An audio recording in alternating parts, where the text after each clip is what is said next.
Hello. Oh, I know. This is not how this was supposed to go. I meant to put it over here. Sorry. Anyways, hi everyone. How's everyone doing? Jet, how are you? I'm doing pretty okay. A little tired, but Nice. I mean, not nice, but nice that it's just a little tired and otherwise good. yeah, I just been doing commissions nonstop. I'm mentally exhausted. Yeah. No, I get that. I did not heed the advice of our good friend Kazuma Sogi when he said weed will steal your life. So we'll see what happens today. Interesting. What's this poster? Oh, beautiful objection. You didn't know? It's the official poster from the Osaka Police Department saying that our good communist friend Kazuma Sogi is against weed. And they're spreading falsehoods and lies. Okay. Anyways, welcome everyone. Welcome, beautiful objection, and Taya, and enemies Nani and Nami, and Tara, and Ramen, and Dryce, Skebe, Astronaut, Lesbian, Miku, Grovey, Grace, Waxenwell, hello, welcome, and anyone else who's lurking around. Yeah, Avi, this stream is for mature audiences only because we're speaking out against the blasphemy of this poster. So it's only for the most mature of people. Okay, maybe I'll just make it small. I'll make it small and I'll put it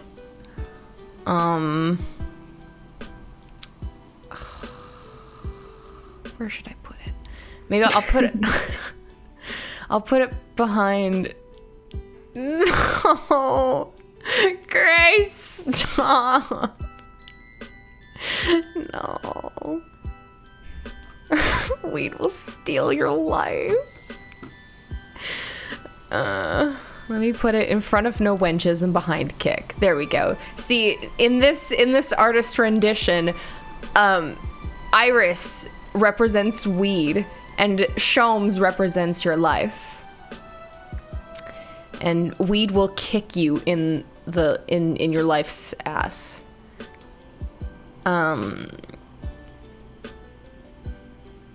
He doesn't do weed. It's nothing like opium. Yeah, okay. But the point is he's joining the war on drugs on the side of the drugs. And Iris represents the weed stealing his life and his She's soul. like, hell yeah, I made a new special blend. Yes! Oh my god! That's the special blend. Special blend of CBD. Okay, what am I doing? What are you doing? I don't know. Has the weed taken your life already? Yeah, kind of. Well, I took it like half an hour ago. Oh. So I came. Why is my Discord frozen? That's not great. Is my Discord unfrozen? I mean, I can hear you just fine. Okay, that's good. All right. Then never mind. Anyways. Okay. Let me turn the lo-fi off. There we go. That's what we'll do. It was Majora's Mask lo-fi because I've been thinking about Majora's Mask lately. All right. Game volume. There we go.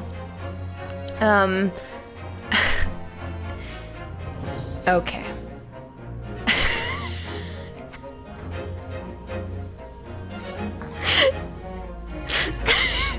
This edible ain't shit. Shrimp Sogi. Dude, you're already like Sega PlayStation. I know. I like when you said, "Oh, like, are you all ready?" I was like, no. And then I thought about how long ago I had taken it, and then I felt like another shift in my brain. Anyways, I triggered it. You kind of did. But yeah. Oh, hydrate, don't hydrate. Okay. That I can do. Oh, Zelda Shroom, thank you for resubscribing.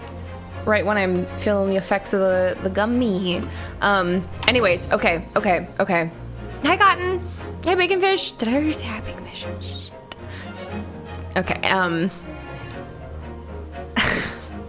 okay. Last time, let's talk, you know what? Okay, why don't we just get in there and then we talk about what we did last time? How's that? Okay. So last time we met some redheads. We went to figured Fresno. out that there was a big thing happening, and that Mr. Holark Sholmes needed to pay rent, and so he went undercover with the intention of joining this redheaded league in order to get money, and then they turned him away. And now he's taking up another case for money. Miss Juror number 2, husband is missing. And so we are tasked with investigating that, which led us to the prison. Oh, go ahead. No, I was just gonna, I thought you were done, but yes, we went to the prison after that. Yes, and now we're at Fresno Street, investigating the room of which Gregson was killed in.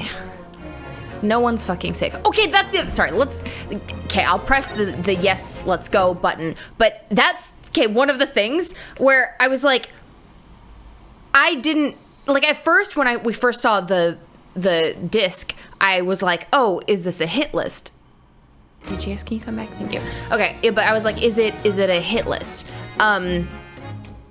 It's all right. Wait, sorry, the Wi-Fi's, oh shit. Am I frozen? I'm not frozen, am I? Am I good? It's all right now. Okay. Okay, everybody refresh. Or if you're behind, whatever. But so, oh shit, where was I? What was I saying? Gregson died. And you're talking about how much of a shock that was to you. So then, like, after this happens, my brain goes back to, because I had thought, okay, maybe it's not a hit list because, like, nothing's happened to Gregson and we don't know who A. Shin is, so we're gonna have to find out who A. Shin is. But then, after Giselle Brett dies, and then, and now Gregson's dead, I'm thinking, like, okay, so it is a hit list. It was a hit list. And then, like, Asogi died, like, by accident.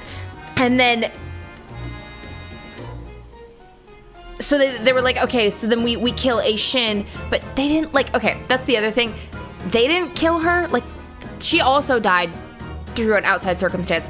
But I'm thinking that when they brought her back, they were going to kill her. Possibly. I don't know. But now I'm like, so if it was a hit list, are they gonna kill Asogi again? Are they gonna do it again? Are they gonna try and do that again? I wonder. They better fucking not. Oh yes, and okay, sorry, that's the other thing.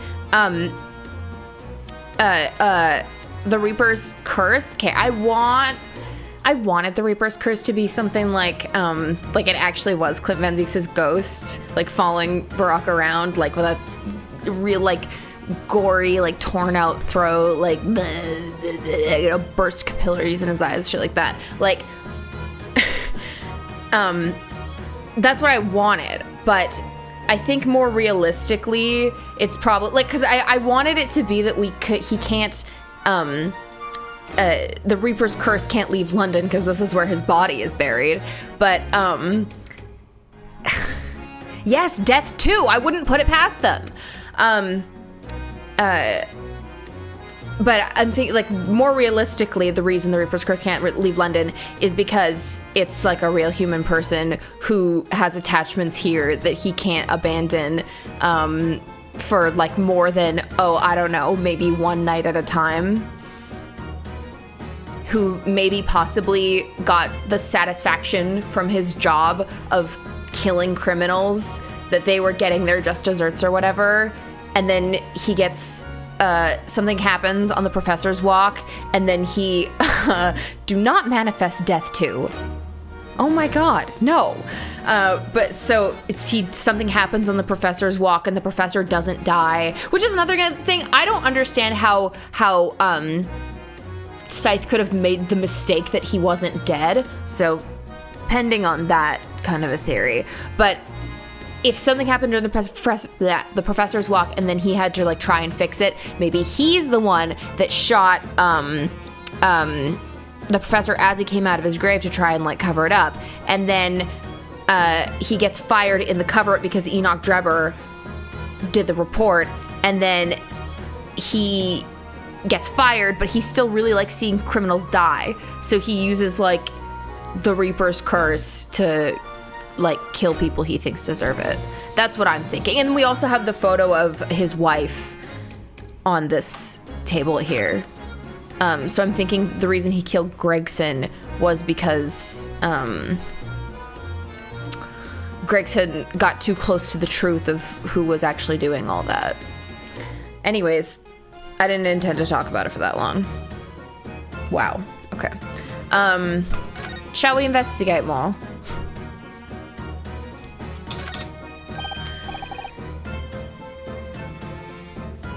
Let me look at my court record. Right, okay. The red-headed leak, and then we found this on the floor. The red hairpiece. Oh, we haven't investigated that yet. I mean, examined. Okay. I've always wondered what the underside of a hairpiece looks like. That doesn't surprise me at all, Mr. Naruhodo. You always want to see what lies beneath, don't you? I'm not sure that's quite how I'd put it. Didn't he in the first case really want to lift up Giselle's dress to check for the gun? Yes. Lol, Lamel. You must have had use... Oh, I see. You must have to use lots of bird lime to keep it in place on your head. What the fuck is bird lime? So it doesn't get blown off in a gust of wind, I mean.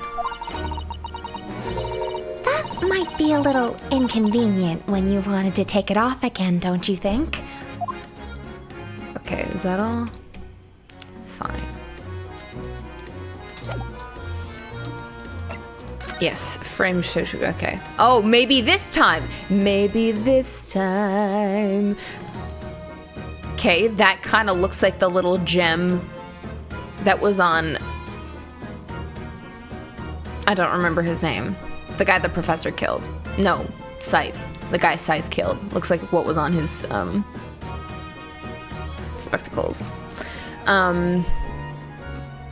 Anyways, okay.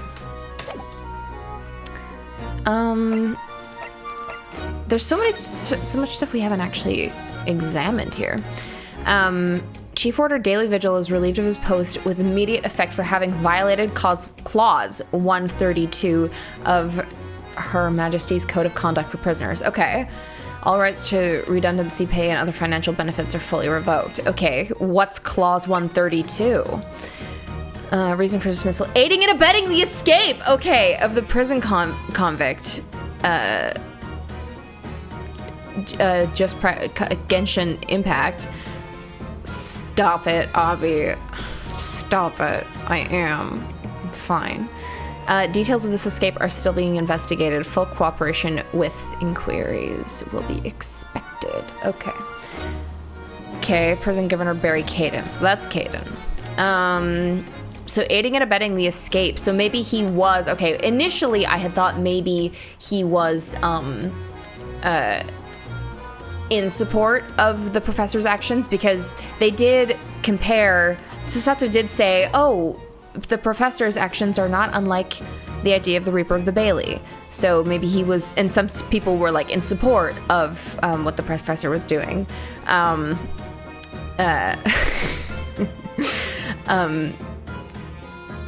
Abby, stop distracting me. So yeah, so maybe that's more the cause. Additional notes: indications are that the jailbreak plot was conceived prior to the convict's incarceration. It's believed that the convict engaged in some form of negotiation with prison staff in order to secure assistance. Full disclosure of information regarding these negotiations will be demanded. Okay. Would have been nice if I checked that the last time. Because then I wouldn't have had my whole fucking theory. God damn it. Okay.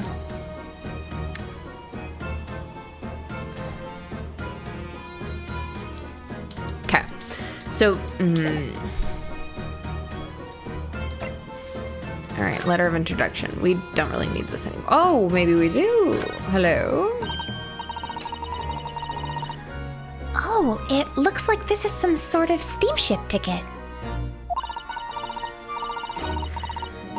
The SS Grouse, first class cabin 001. Yokohama departure 11th September, London arrival 1st November. Ah, that's the boat that Professor Mikotoba and Judge Jigoku came on from Japan, isn't it? Yes, I think it called at Dunkirk on the north coast of France for a night before finally arriving in Dover. To think it's been almost a year since we arrived in Dover on the SS Borea. It seems a shame not to keep your ticket as a memento of your trip, don't you think? Yes, I agree. I have mine safely in my diary. And I keep mine in my wallet, so I have it with me at all times. Why do you guys want to remember that boat trip, is my question. Something really shitty happened on that boat trip, but whatever. Oh, well, how strange. Where could it have gone? Are you like this on purpose, Mr. Naruhodo?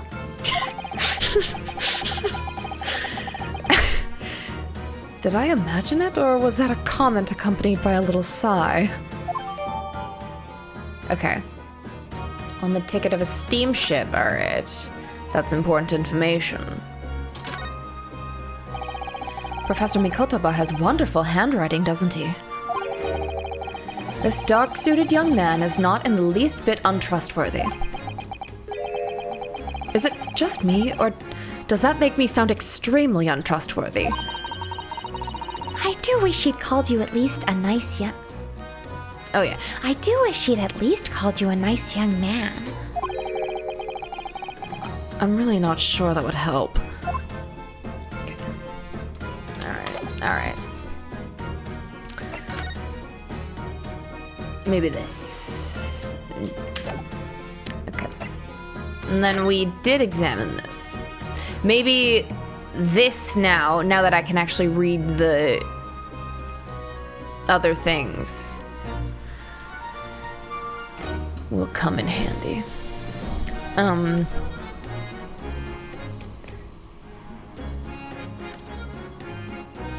Okay, Ezekiel Hopkins, Lebanon.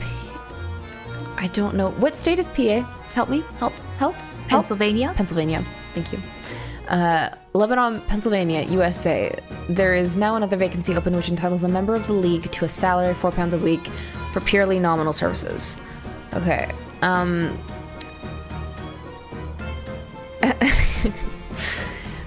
All redheaded men who are sound in body and mind above the age of 21 years are eligible. Sound of body and mind. Well, that rules you out, Sholmes. Apply in person on the morning of the 31st at the large park on Lime Street. Okay. Cool. All right, let's go. Let's get to it. Oh, what's this? It would appear to be a little model policeman. It's rather charming, isn't it? In a way. Seeing as it's on the floor here, do you think it belonged to Inspector Gregson? It's a little hard to imagine Lord Van Zeeks playing with something like this. It's only about 8 centimeters tall. It could have fallen out of someone's pocket, I suppose. I think we should record it as evidence, just in case. Yes, I agree. It is rather delightful after all, in a way. Alright. A small and rather endearing model of a British policeman found at the scene of crime on Fresno Street. I mean, isn't endearing such a subjective word?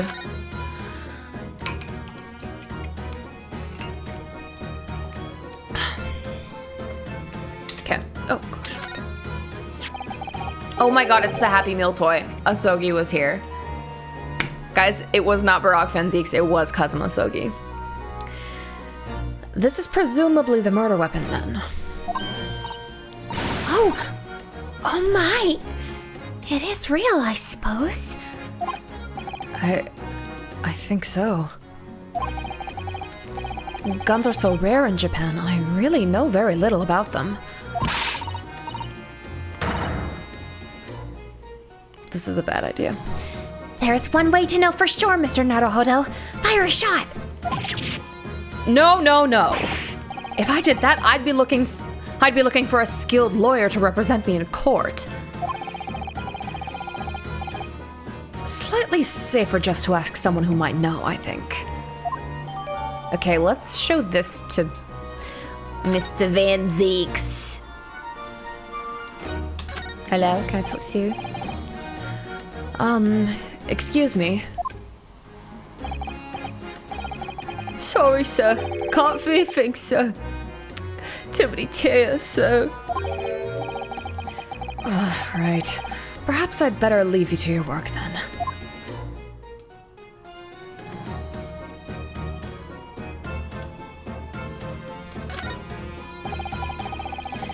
Somebody very haphazardly nailed those boards over the broken glass, haven't they? He wouldn't even really call it a window anymore. Well, if you remember the window in Mr. Natsume's room, that was totally blocked up with bricks.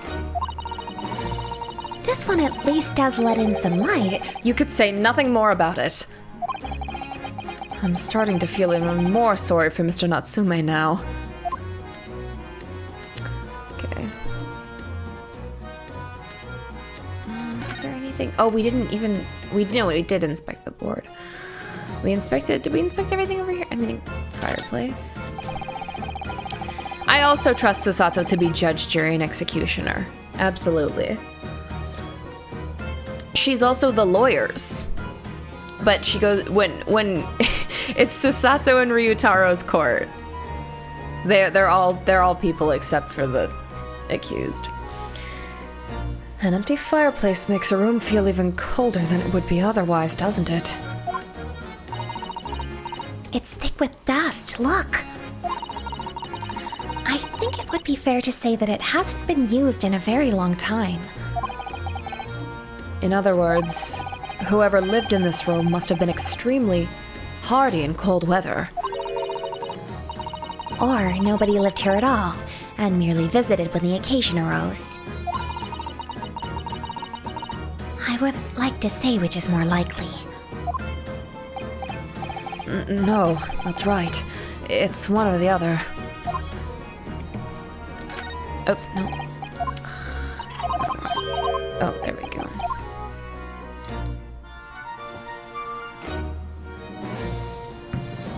Oh. Oh. Alright, guess we can inspect the door. Whatever. Excuse me.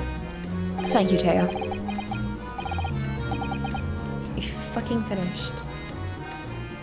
Yeah. The closer we get to summer, the more come by all the time. Oh, it's... Oh, Inspector.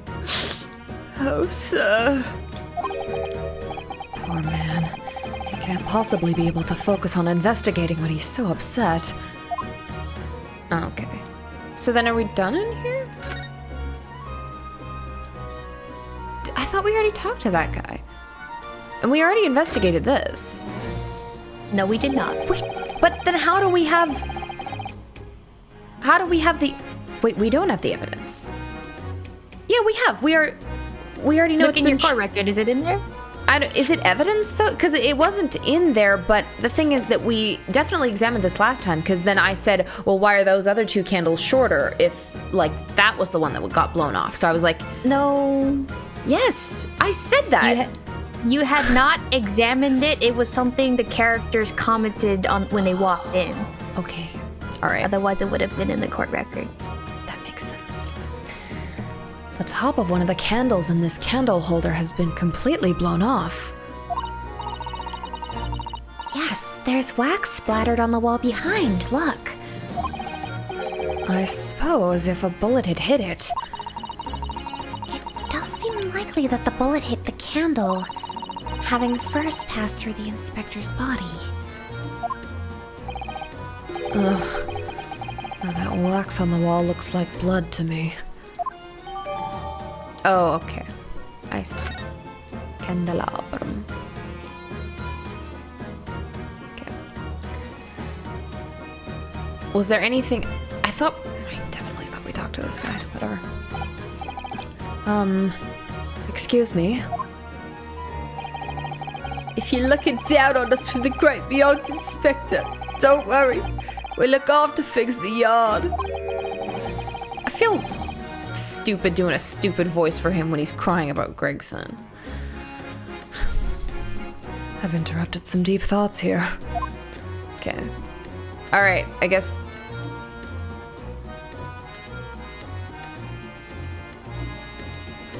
I just can't investigate this door. I guess maybe that's the exit.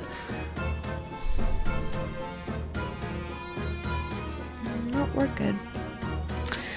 Okay, well, I guess... Do you have anything else to say? No? I guess let's, would love... Nope, that's not what I want.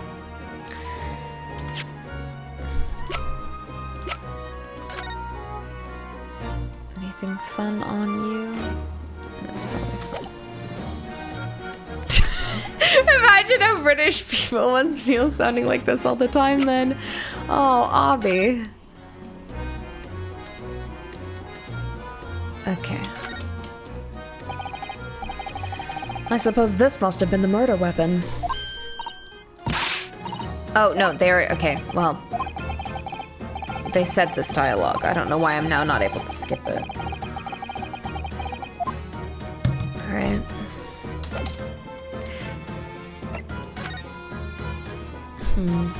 Is the bullet in here? No, probably not, right? Ah, there are some black marks here, look! Yes, they look like some sort of scorch marks. So perhaps the bullet struck the candle here, do you think? It's only this one candle that's been cracked in half, it seems. Yes, I think you might be right. Firearms are rarely used by criminals in Japan, so I'm afraid I'm not particularly knowledgeable about them. Okay. Alright. Okay. Let's move. Well, there are lots of people who would be familiar with guns. Wouldn't there be? Because we could ask Sholmes. We could ask Lord Chief Justice. We could ask a lot of people. I mean, I guess Van Zieks is the... Yeah, but the thing is, yeah, he doesn't want to talk to us. Oh, that's a no. Maybe we go back to see if Sholmes is there.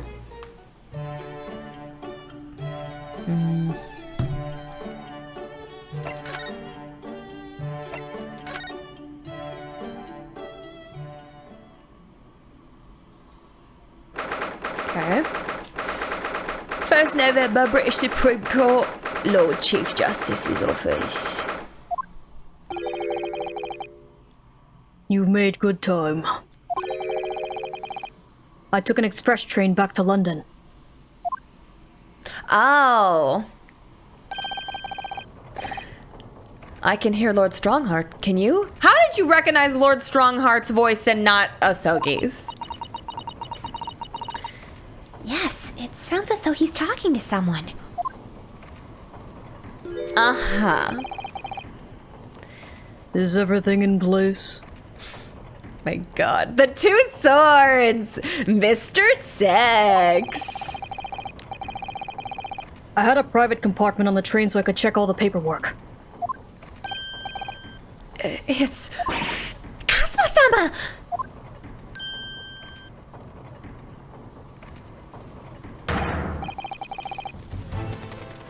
Ah, your timing is impeccable. It is? No doubt you have heard the sickening news about the Reaper's latest devilry. Yes. I'm sure you don't believe it, of course, though, Lord Strongheart. That Lord Van Zeeks could have done such a thing to Inspector Gregson. Move! You're blocking the fucking view! What? I believe only in the facts. And the facts in this case point to one thing. The unavoidable accusal of Lord Van Zeeks for this crime. We must bring charges against the Reaper for taking the life of our legendary detective. Oh no! Surely not! It's a truly regrettable situation. Tomorrow, the Forensic Science Symposium finally begins. At the very least, though, we can show the world our justice system's swift and equitable processes. So does that mean the trial is tomorrow? Precisely.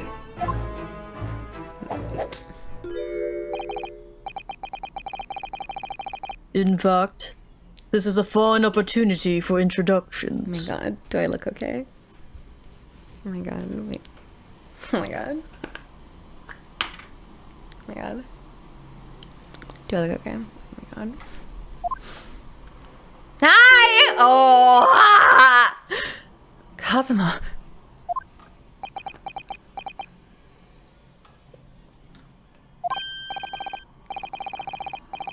Ah, but of course. You're already acquainted, aren't you? Mr. Asogi here will be present at tomorrow's proceedings. The charged eye contact right now. Leading the prosecution. Wait. What? Kazuma? As I'm sure you're aware, he's a very capable practitioner of law. Kazuma-sama, a prosecutor? Oh my god. Ugh, for real. Thank you. He would see, he's still considerate though. He moved, he knew we wanted to see him, so he shuffled a little to the side when he was standing directly behind Strongheart. Hi, I don't want to talk to you. Hi.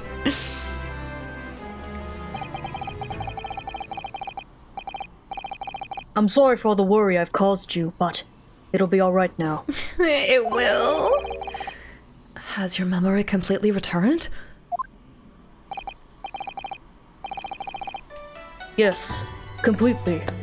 I remember everything. The sound of the summer. Including what I was coming here to do. Kill your father. Right. Kazuma-sama. Wait. What? You said kill your father? Yeah, because he cut the wax figure in half. Okay, fine. The wax figure's not alive.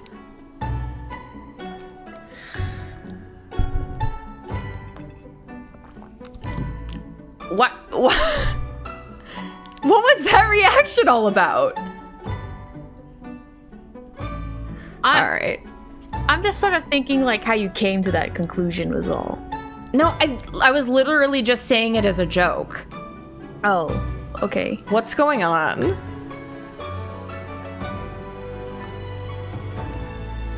Okay. All right.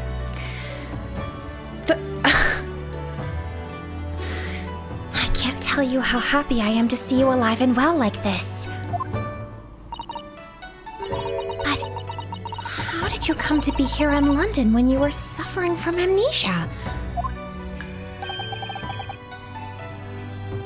It was the voice.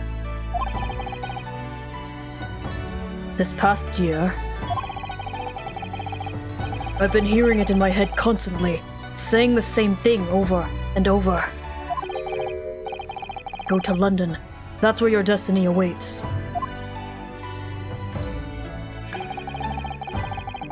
It was that voice that guided me here to London. I'm so sorry for what's happened.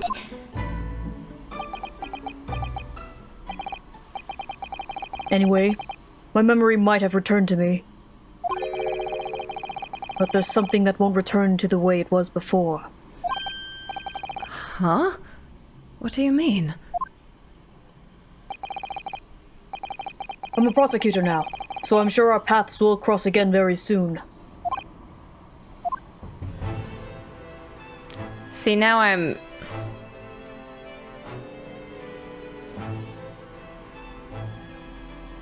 Alright.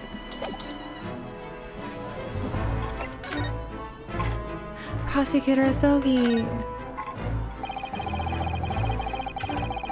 I'm sure you can imagine that tomorrow's trial will be closely followed all over London. In fact, no. People all over the Empire will be watching closely to see how it unfolds. There's really no salvation for anyone in a trial prosecuted by the Reaper of the Bailey. And now... the Reaper himself must stand in the dock. Quite so. The public want answers about the Reaper. Answers about how and why those who escaped conviction subsequently died mysterious deaths. But Lord Van Zeeks firmly denies any involvement in such matters. And there have been thorough investigations that have proven him to be innocent. That's certainly true. Or it has been, at least, until now.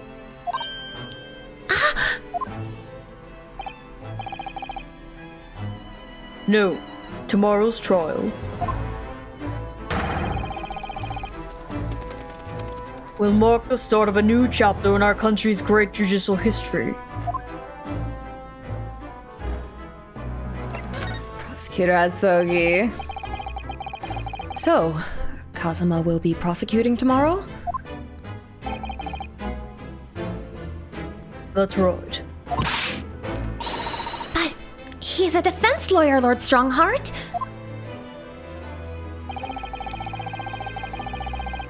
Accomplished young law practitioners cannot pick and choose their roles. And imagine what it will mean for the prosecution to know the strategies commonly employed by the defense. A devastating combination, wouldn't you agree? Absolutely. I've no doubt at all that Kazuma will be razor sharp as a prosecutor. But why Kazuma-sama? There are surely many others highly skilled prosecutors in Great Britain. It was a personal request. I asked to be assigned to the trial. You asked for this?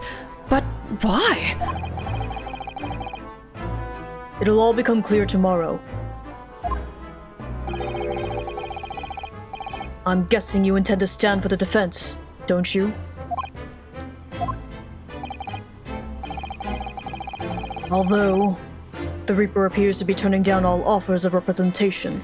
I love how his hair looks slightly longer. It's so nice. I'm surprised such a personal request would have been upheld. It seems unprecedented. Quite exceptional, in fact.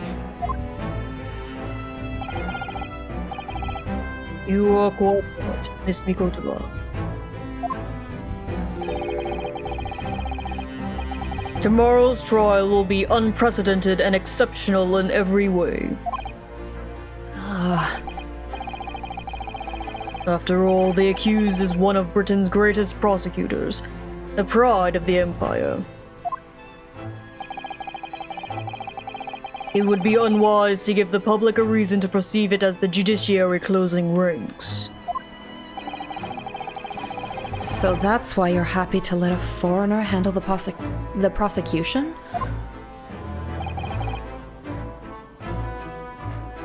Naruhodo. Let's see how your skills have been honed. After practicing law in this land for so many months. Okay. Kazuma, I don't understand why you're being so hostile to me now. This isn't going to end well, my friend.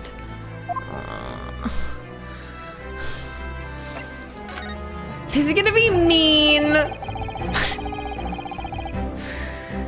Oh yes, we noticed that there was a gun at the scene of Inspector Gregson's death. Do you know if it belongs to Lord Van Zieks? That would be a question for the lead detective investigating the scene. Well, the thing is, she wasn't sure, so she told me I should ask somebody higher up who might know.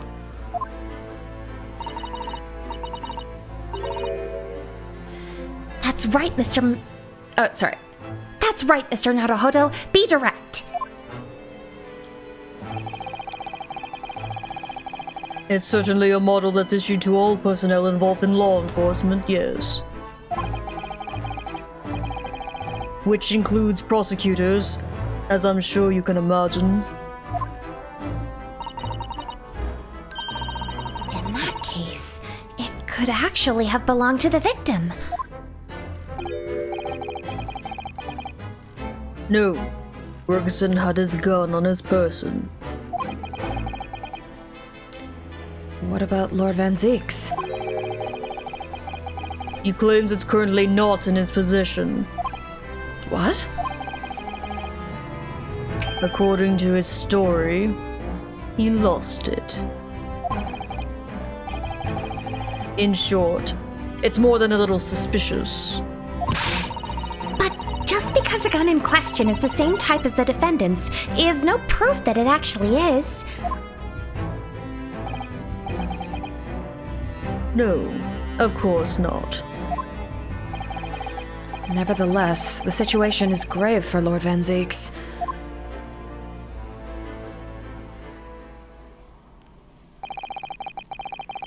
It doesn't look like we're going to glean much more here.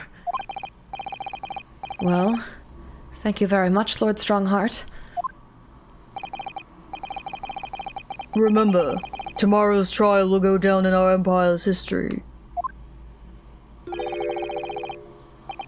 There's much you could learn from the public gallery.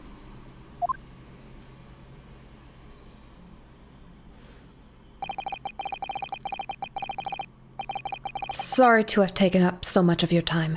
We'll see ourselves out.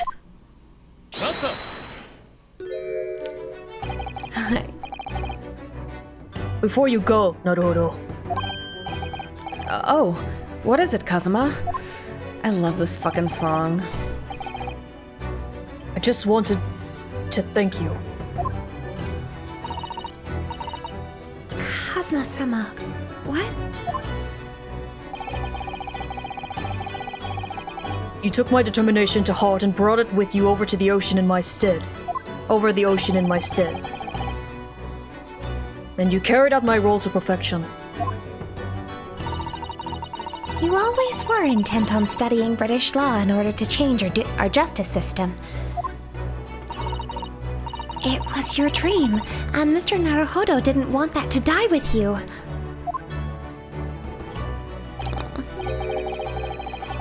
Yes, but I had another purpose for coming here. Oh!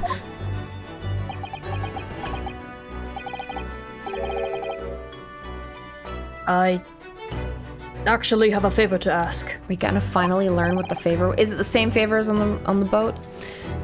Which is This trial I'll be prosecuting tomorrow. I'd like you to be there to see how it ends. Right in front of me. As a defense counsel. Okay. Oh my god. Why? What's this all about? I know you have what it takes. But Lord Van Zieks would never put his fate in my hands.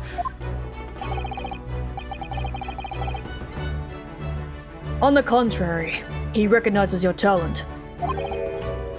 He does? It's not easy to see behind the facade sometimes.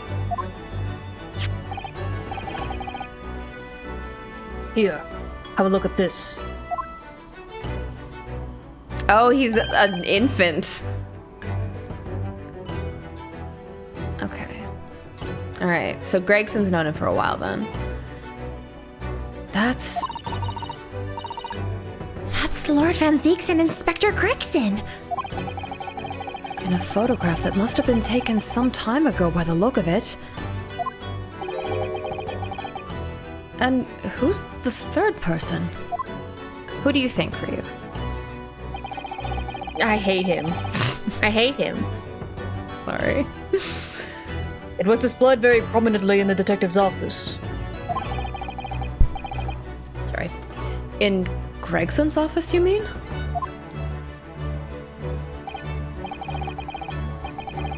Yes. What I'm trying to say is, if you really think you can trust the Reaper, you might find that some straight talking makes him take a different view. Pack! Take it. All right.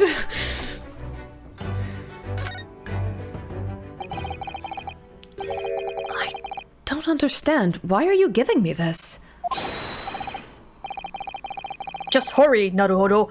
Visiting hours at the prison are almost over. All right, anything for you, King. What are you doing, Kazuma? All right, let's move. Let's ride. It's just like, it sucks like when I deliver a line with a certain like intensity, it sucks when I fuck it up and I'm like, god damn it. Okay, no. I know what you mean. It's very like you had the perfect cadence, the perfect intonations, the perfect everything, and then you like mess up one letter. It fucking so annoying. All right, first ever ku president word. Lord Van Zieks is still reading that letter. Wow. He just keeps reading it over and over. We've been gone quite some time, though. It wasn't even a tongue twister though. It's just him talking. He doesn't, that's the only thing he can't do. He's hot, he's got a sword, he's smart, he's sexy, he has a sword, he is sex, but he can't talk. Either he's an incredibly slow reader, or it's an incredibly long letter. I might even be able to read English fast. Sorry. I might even be able to read English faster than he can.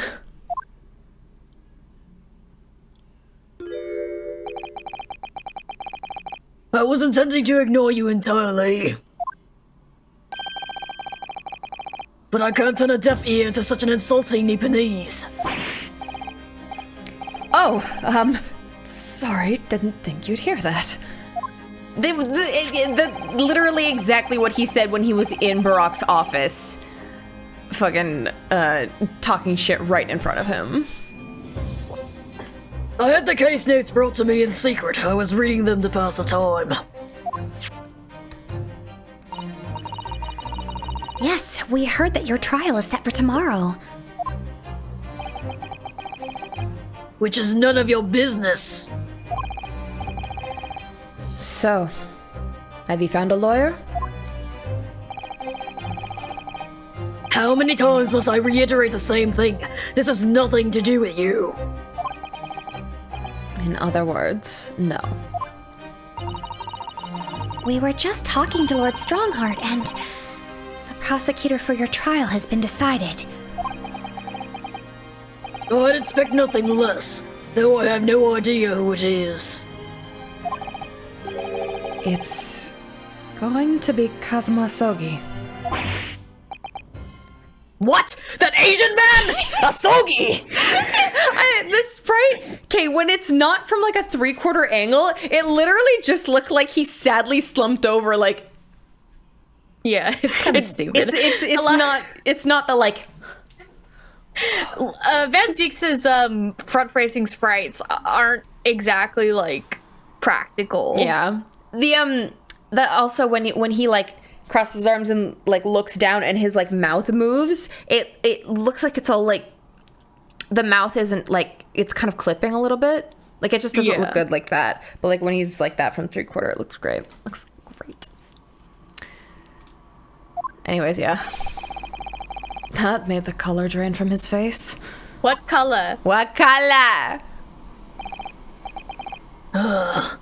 Well then...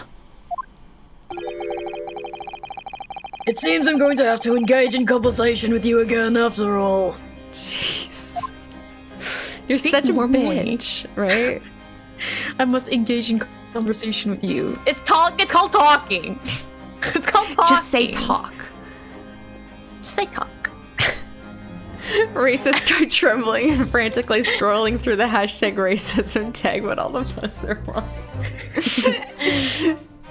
Perfect. Okay. All right. Asogi.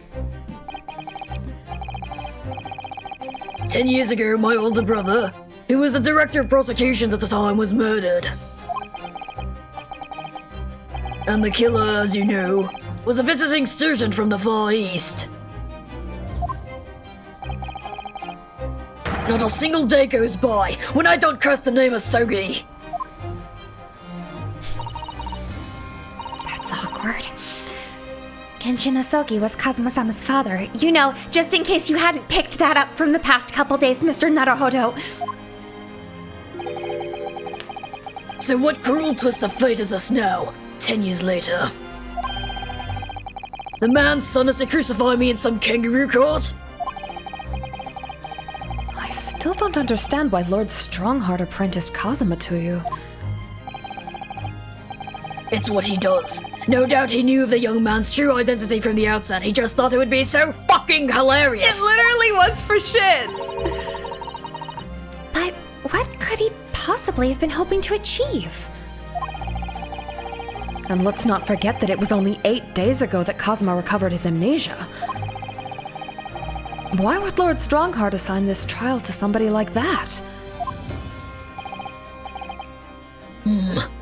Asogi.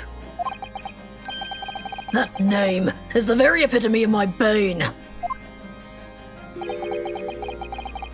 The bane that is you, Nipponese. Right. Your hatred of all us Japanese. Because, okay, we were talking about this, and it's like, his reason for being racist that a Japanese person killed his brother is, like, kind of the most, like, it's weird because he puts a lot of thought into things and, you know, considers a lot of things, but it seems like the most reductive and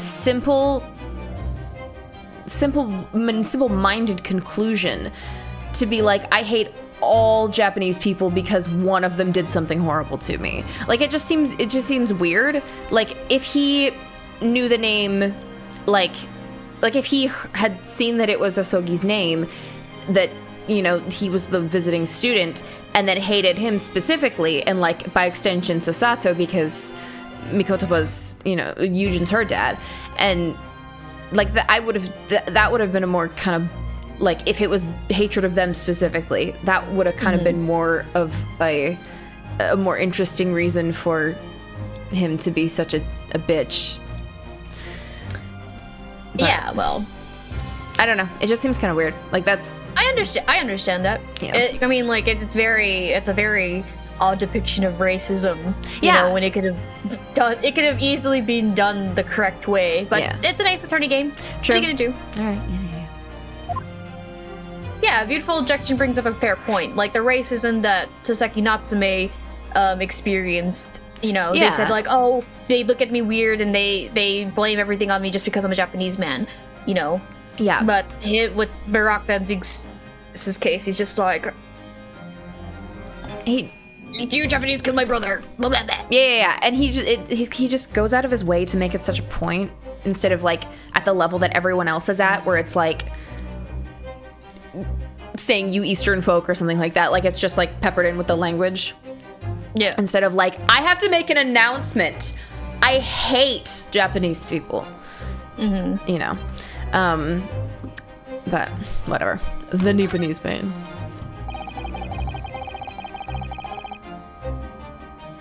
I'd only just been appointed as a prosecutor when it happened 10 years ago. My brother Clint, the director of prosecutions, was hunting down a mass murderer. The so-called professor. Assigned to the investigation as his partner was a certain visiting student dispatched from Scotland Yard. Navi, don't, Avi. That's what I was thinking after I said that. I was like, hey, nobody take that out of context. I was gonna say nobody take that out of context, but I didn't want to put the idea in your fucking asshole little heads. I honestly had it in my mind, but I didn't say anything. I was just like, I didn't want to give everyone the idea. It's that scene from Fairly Odd Parents where she records Timmy Turner saying, I stole from my mom's, like, I did not steal from my mom's purse, and then she edits just like, I stole from my mom's purse. Yeah. Someone's gonna make a YouTube poop of me. Or that Scooby-Doo movie's like, I think Cool Bill sucks. I think Cool Bill sucks. Don't do it. So you think Cool Bill sucks? God damn it. It's fun. Okay, fuck. What did you say before? Sorry. Okay, assigned to the investigation as his partner. Okay. And that was Genshin Asogi? Exactly. I developed a deep respect for the man. He seemed noble-minded and chivalrous in the extreme to me. Please don't make a Tony soundboard with that on it. But none of us saw the true nature of the man.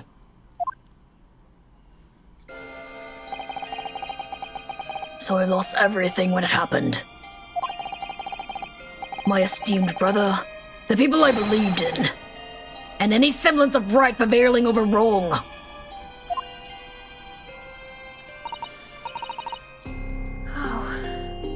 How awful. Oh, boo-hoo. To avenge my brother, I prosecuted in Asogi's trial. It wouldn't ordinarily have been allowed, but I beleaguered the ascribed prosecutor until he consented. What do you mean by the ascribed prosecutor? The man in charge of the Professor case inquiry, Lord Mail Strongheart. Wait, Oh, sorry. Wait, what? Lord Strongheart? He was a highly accomplished prosecutor, but he agreed to relinquish the trial to me and act as my advisor instead. Since that time, he's the only one person to whom I felt indebted. I'm sure he must have seen your zeal for the case and recognized your potential as a prosecutor. Anyway, time passed, but then earlier this year, who should arrive in London but you?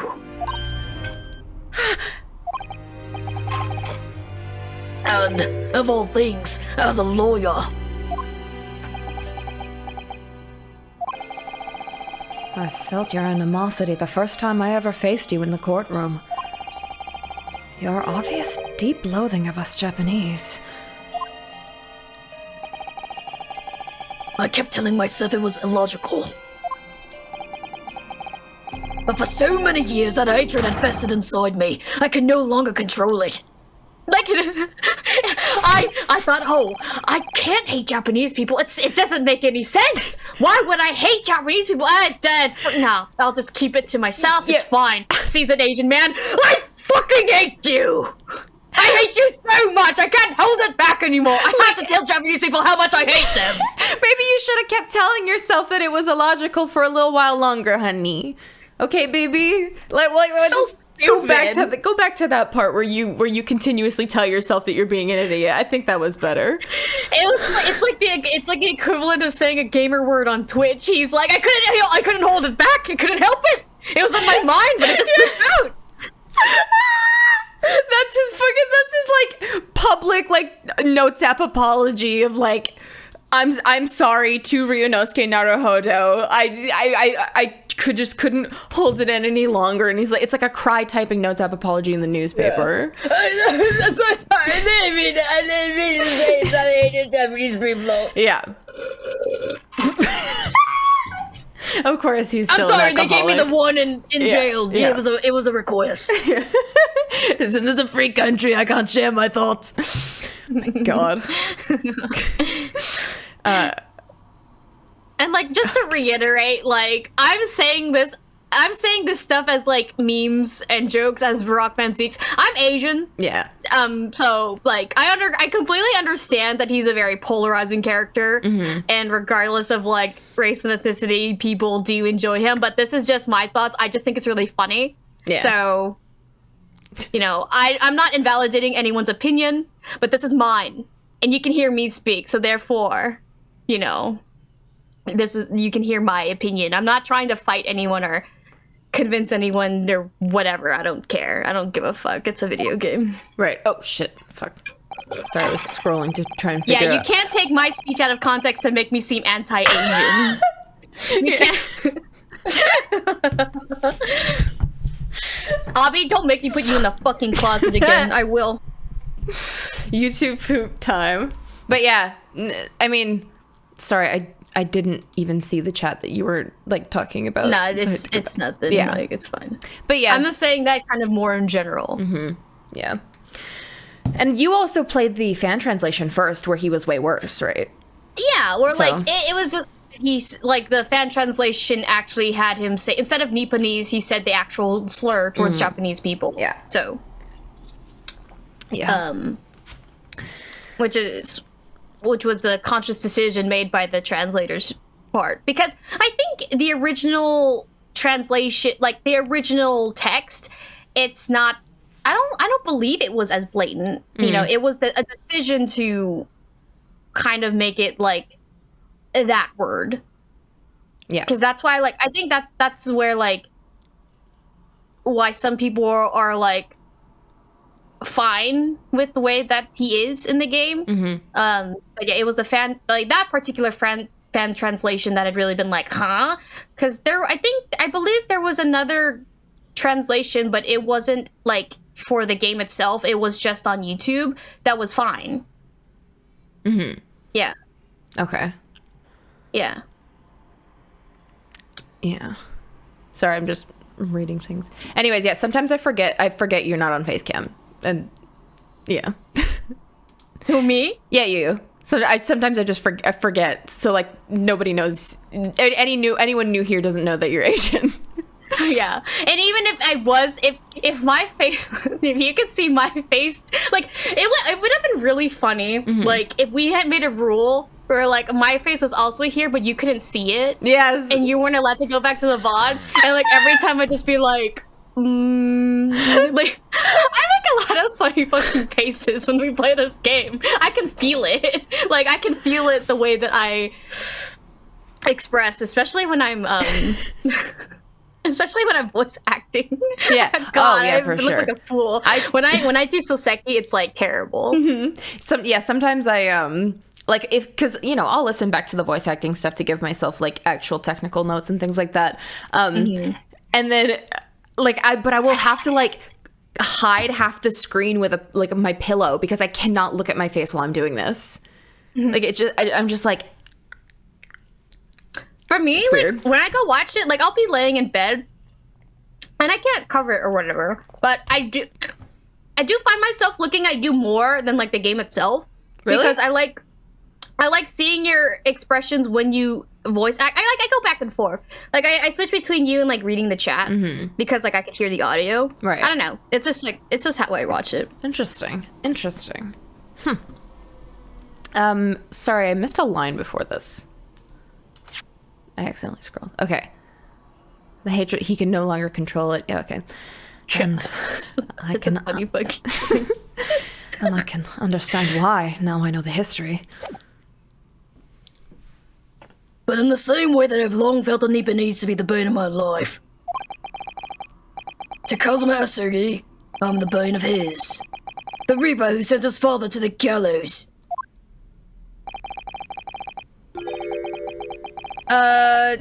If Tony wants to switch back to the English VA, she can. She'll just have to quit the game though. Oh, yes. Would people prefer the English? I think you have to... I mean, I could quickly save and then... Yeah, if it's that important. Yeah, do we prefer English voices for something that's coming up? There's I'll nothing just coming do up it. besides Igiori! Mata! Kre! Whatever. That's Okay, yeah. Do a poll. Okay. Yeah, moderators do a poll. Yeah, mods. Yeah, Jet. Do a poll. I'm busy reading and being racist. I was gonna say I'm too busy, but then you can add. Fuck. And then you're like, by the end of the stream, you just end up with like a 5-minute long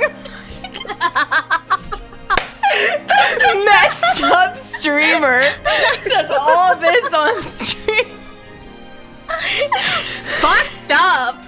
DGS playthrough. Actually racist. Fucked up streamer hates her fans. God. Oh, hold on. I need to take off my sweater. It's fucking hot. I need to like. Now I'm gonna be jinxing myself. Like I'm gonna keep saying things that can be taken out of context. Oh. Yeah. They're. Sorry. Yeah. Anime's naughty. There are definitely some things in the game that could have been better surrounding. Like me, like I'm like whatever about him. You know, I just like making fun of him. Yeah. I I think don't hate him, but I don't like him. I think like making fun of him is like the happy medium that I come to, because like I was really thinking about this, but like the more like I learn about, you know, like the backstory or whatever, and like him looking up to his brother and stuff, the more I'm like, you would have been like bait for me for real. Like like I would have been all over this guy, but then at the same time, like I think about that and then I'm like, and then he decided to be a really big fucking ass, like for no reason, like for a really twisted up, right?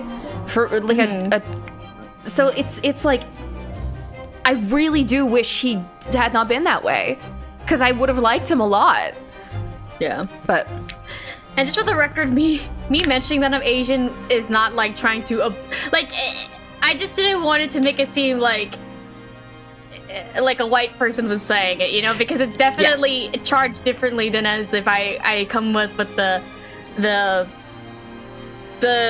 pretense that like, oh, you know, I understand here. I understand this game and this character. So I'm just like, don't, like, I'm not ignorant. I'm very smart. My brain is huge. 530,000 mental CPU. yeah, no, But anyways. you know. Okay, the English one again. Gregson's transfer to the Paris Police Prefecture had finally been arranged for the coming months. Sorry, I was gonna stop you because I'm just gonna go change it back to English. Well, I was gonna say like because this section's very close to done, Okay. and you could have done it then. Yeah. Okay, good idea. All right.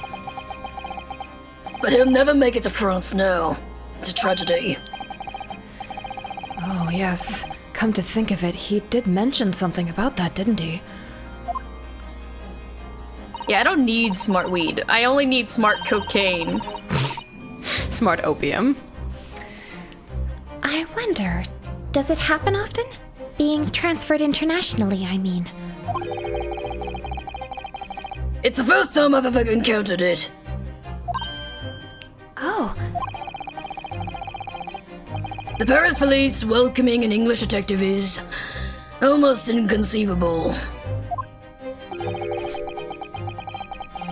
I can't imagine what kind of magic Gregson must have worked to put that arrangement in place. Sounds like that mystery has even the Reaper perplexed. I'm afraid to say that we were very ignorant about Inspector Gregson's standing. We hear that he was considered something of a legend at Scotland Yard. Why are we talking about how much we love Gregson only now? Again, it was 10 years ago that he first made a name for himself. By uncovering a decisive piece of evidence that exposed the professor's identity. If it wasn't for Gregson's singular approach to the case, the discovery would have never been made. What sort of approach? After my brother's life was taken, the inspector pushed for a full autopsy. Oh my, 10 years ago? Well, why is that so surprising? Why is this thing lagging so much? Autopsy was considered a desecration of the body at the time and rarely performed. And my brother was of course a noble. That made the idea of it even more unthinkable. But something Gregson had dug up in his investigations made him determined it was necessary. His powerful convictions somehow influenced the House of Lords, and as a result, I could avenge my brother's death. So, you must have had great confidence in the inspector's abilities then. And it's even more inconceivable that you would have taken his life.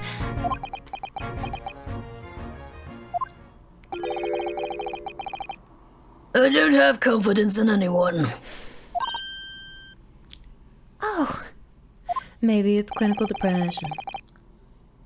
And I'm sure Gregson felt the same way. I've no doubt he thought of me only as the ominous Reaper, just like the rest of London.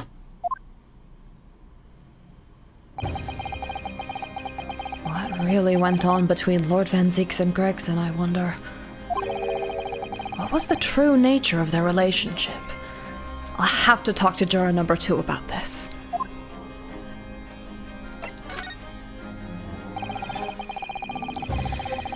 About the gun used to... About the gun used to shoot the inspector that was found at the scene. Ah, yes. That's not mine. I keep doing it early, I'm sorry. Really? Because common opinion seems to be that it is. What do you expect me to say to that? Lord Strongheart informs us that you claim to have misplaced your firearm.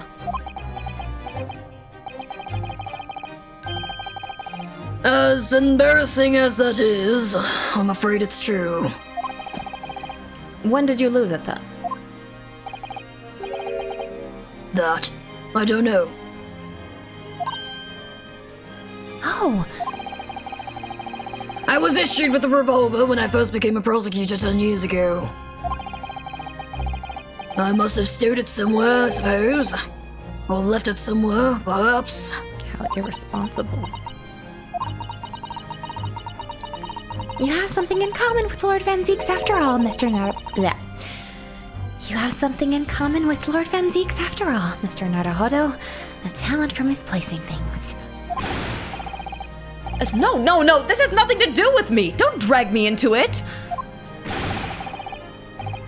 Don't make the mistake of associating me with this Nepalese. Oh dear, the rift is very wide, isn't it? I love that he's like... The reason it's just like also so annoying right now is like he said, I kept telling myself it was wrong and it was dumb, and then he's like, doing shit like, oh, don't associate me with him. So stupid. So, it's not decisive evidence, clearly. But it doesn't look good, that's for sure.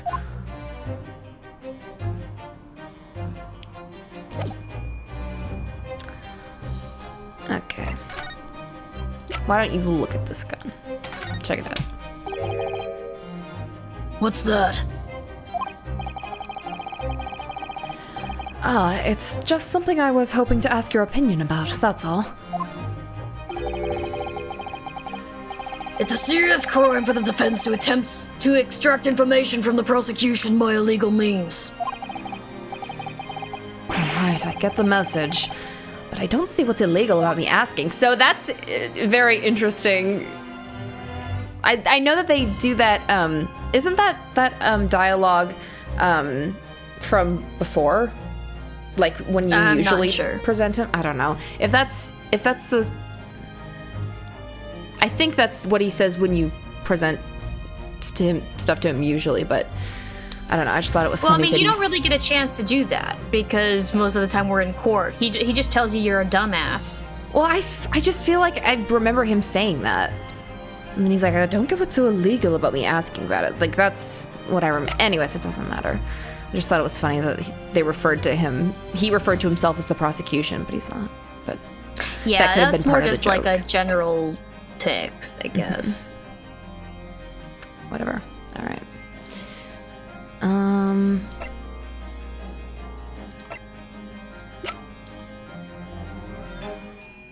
Oh, right. We were gonna freaking do this.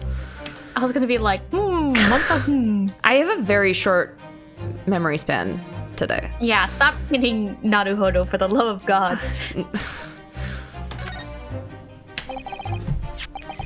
Lord Van Zieks, we came by this old photograph. Where did you get that? His smile was like so forced. I know. I was gonna say he looks like he kind of looks a little bit like the way he's like, kind of looks like Zuko a little constipated. Like just like in the like, I don't know. I feel like he looks like someone I've seen. I don't know. It was taken when I became a qualified prosecutor. It's almost unbelievable. I assumed it was lost. Is the man on the left there? Yes, that's my brother, Clint.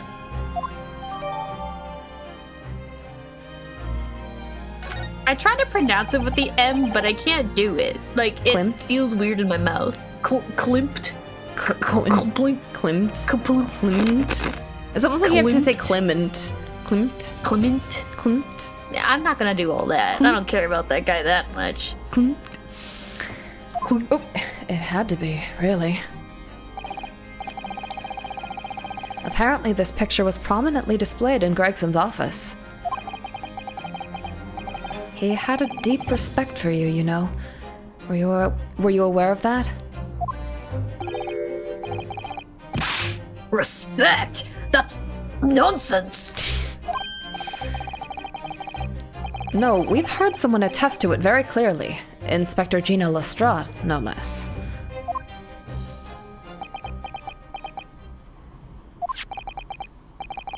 Well, maybe once, yes. There was a time things were like that. We were brothers in arms, jovially discussing the future of justice and other such lofty subject matter. Sorry, wait, hold on. How old is... We can't look at his profile. Wait, how old is Gregson? Gregson's like in his 40s. Yeah, okay. For some reason, that just made me think that they were supposed to be similar in age, and then I don't know why I thought that, so I just was double checking. That was a nice glimpse of the past, I thank you. I feel as though I got a nice glimpse of the past. I got a nice glimpse of the past then, too. How old is he? He's dead. Oh, thank you. There was a glimmer of light in his eyes, a brief twinkle. An insight into the true nature of this man known to all as the Stone Cold Reaper of the Bailey.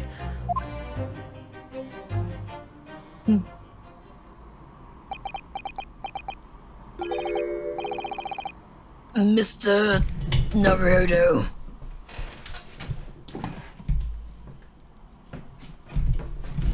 Wow. Oh, that's the first time he's ever used my actual name. I've lost all confidence in my country's justice system. I don't trust the police, the judiciary, or the lawyers. But there's still one thing I'm willing to believe in. What's that? That which you see in the eyes of another across the courtroom. A simple determination to know the truth. Lord Van Zieks. From the very first time we clashed in the Bailey almost a year ago now, I couldn't deny it, even though I dearly wished I could. Here is a loathsome Nipa who has absolute integrity as a lawyer. There are only two other men I've known with that same look in their eyes.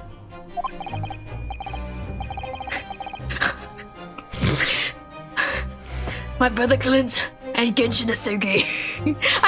I was gonna make a joke at like it was not a racist joke. Like, look in their eyes. I'm like, because Asian people usually have like almond-shaped or slanted eyes, and he's like, I only know two people who look like that: Asugi and Genshin Asugi. So stupid. I mean, he knew Mikotama. Three people with the same look in their eyes. Anyways, like, I was brother just. Clint and Genshin Asugi. I don't even remember what I was gonna say. The man he idolized and the man who betrayed his trust in the most hideous way. I make these jokes all the time when I'm playing by myself. Because I talk to myself when I play the game. Like, I voice and I talk to myself. I make these fucking jokes all the time, and it's at my expense, at my own expense. This is really the energy of this one. It's funny to me. It's yeah. I mean, no. The energy of this entire stream has been a little interesting. Yes, terrible, absolutely deplorable. I'll go back to being quiet now. No, come back. Don't leave. Say this line.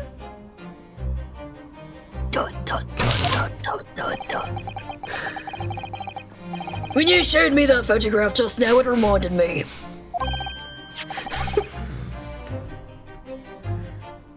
I'm not Sorry. doing any weed though. I'm having a little bit of sody pop, which I haven't had in like a year. But What kind is it? it's a Coke.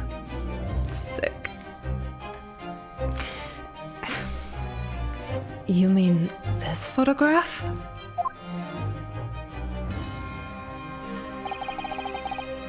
Back then I was able to laugh.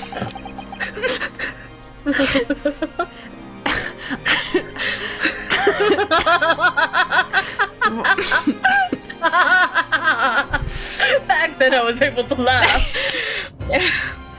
I'm just okay. If you start laughing, I'm gonna start laughing as I'm feeling extremely giggly right now. God, I have to be the fucking foundation here, the pillar. Okay.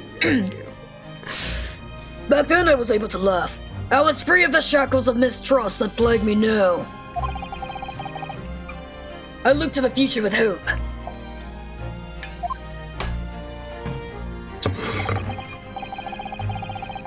Since then, I protected myself against betrayal by refusing to trust anyone. But at times, the mire into which I've sunk makes it almost impossible to breathe. I'm so sorry.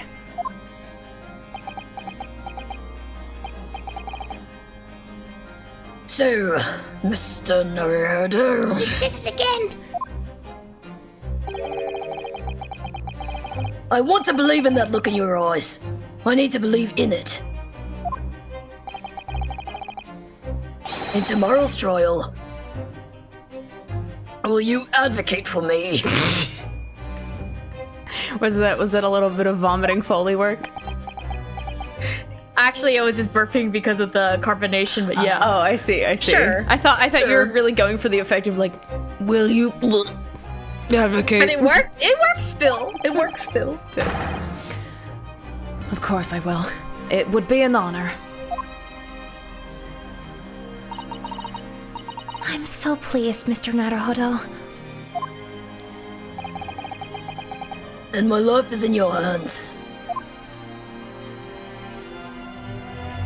Okay, thank you. I'm going to leave the room now.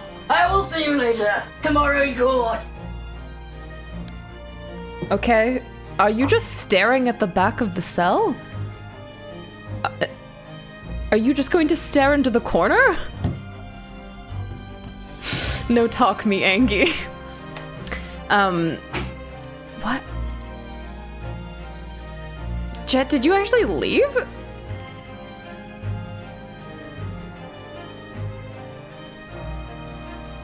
What the fuck is going on? Alright. Okay, whatever. You know what? I guess we'll continue. I don't know where you went.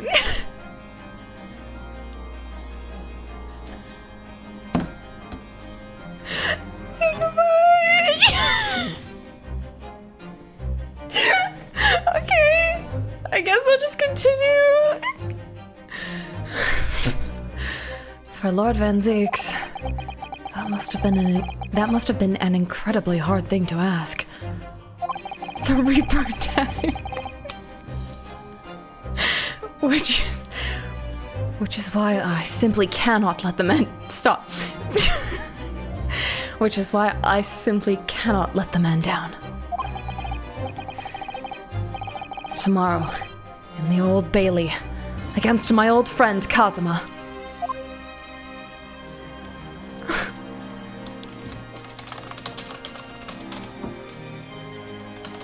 Where did you go? Yes? Yeah. Huh? Where did What you happened? go? I really have to take a piss. Oh. I left. You can't do that to me. Why? I thought I was pretty clear that I was walking out of the room. You were, I thought you were doing a bit, and then you just stopped responding.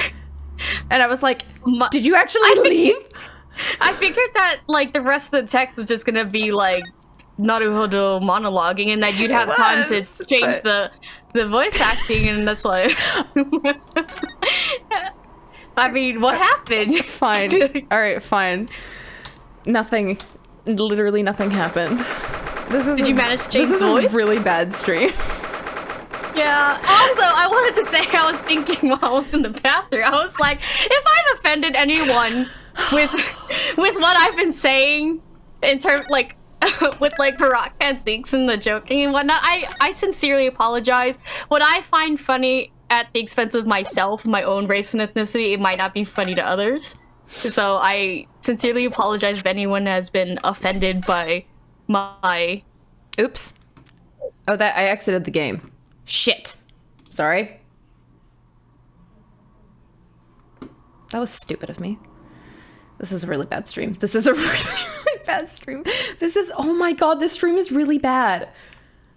It's fine! Who cares? They're still here anyway. No, I'm Otherwise, just like... the count be at 0. It's like bad in a really like I'm like simultaneously having a panic attack and like laughing my ass. You're having a panic attack? No, I'm not. I don't know. I don't know what's happening to me. I think I'm having like a bad trip in life. I'll need to go back and Holy watch shit. that part where I Oh my leave God. because I don't know what happened. I don't know what's happening right now. Oh my god. Open the game, change the language, and then start the I'm case like again. crying. No. Okay, the game is open. Here, let me give it to you. Yes. Okay.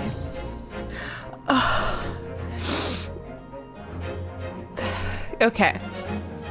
Load the game. No. I go to. Yeah. No. Oh, great, my garage is opening. Great. Okay. I go to options. There we go. Language. Okay. There we go. Cool. All right, let's continue. Yes. Cosmo was right. Say no to weed. It'll steal your life.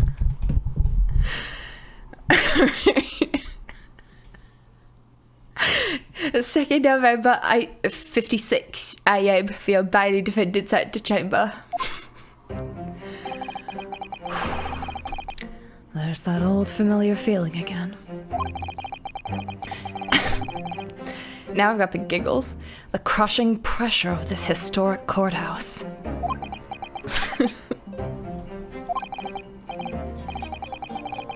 I was not smoking. Brad gave me like a minimal amount of CBD. Actually, no. It's a little different today. There's an even more menacing tension in the air. Oh yes, because we're gonna see Asogi! Fuck yes!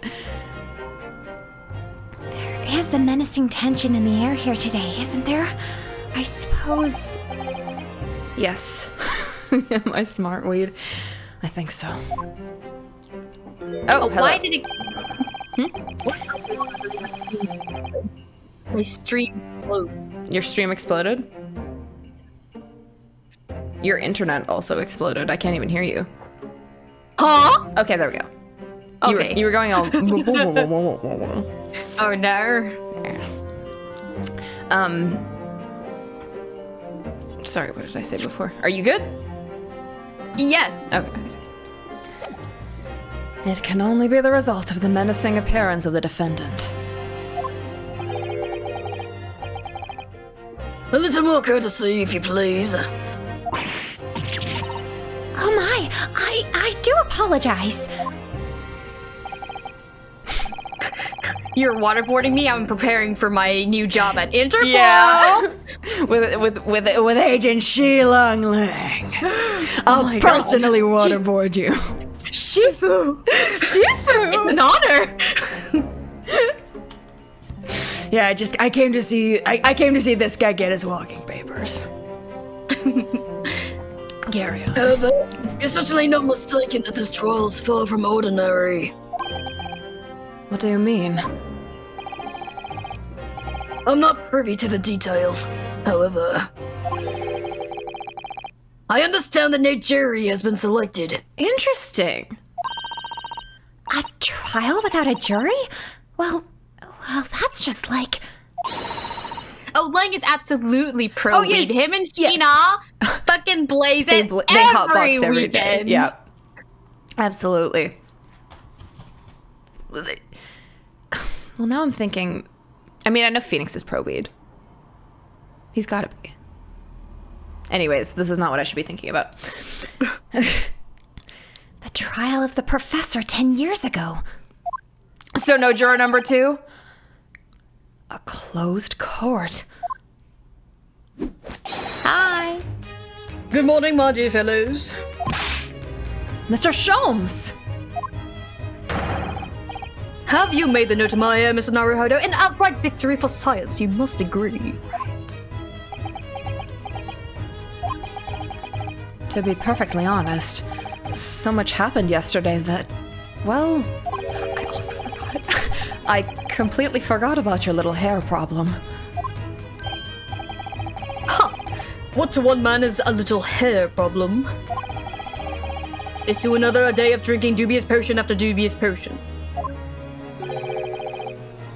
You have no idea how much my stomach ails me this morning. Oh dear, how awful for you.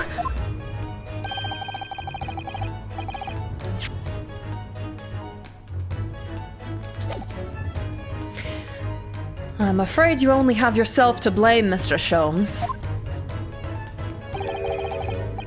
And good morning to you, Mr. Reaper. I'm delighted to see you looking so full of vim. I would love to see Sholmes do the I'm not touching you. I'm not touching you. I'm not you know how he was punching Susato in the face that one time on the boat? Yeah.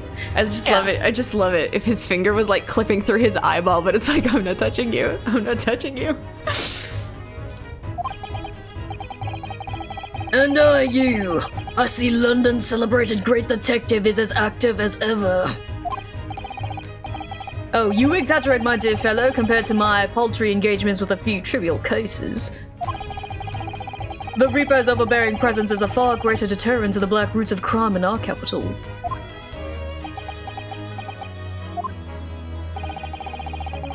And whilst I may not agree with your methods,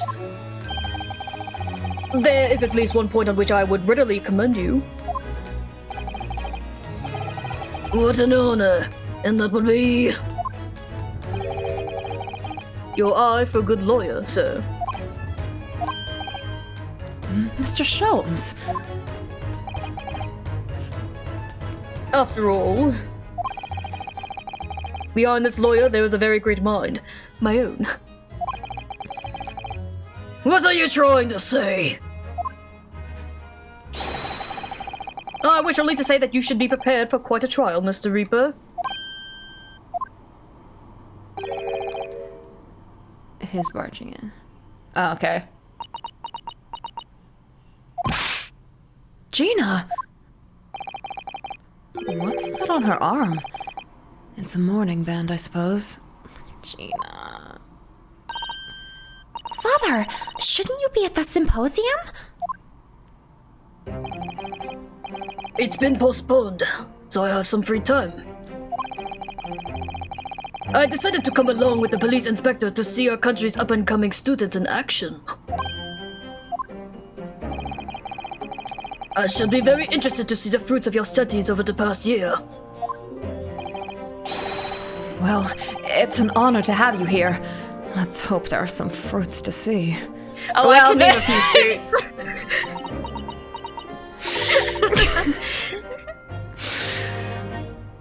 Hi, Dad. Oh, yes, Gina?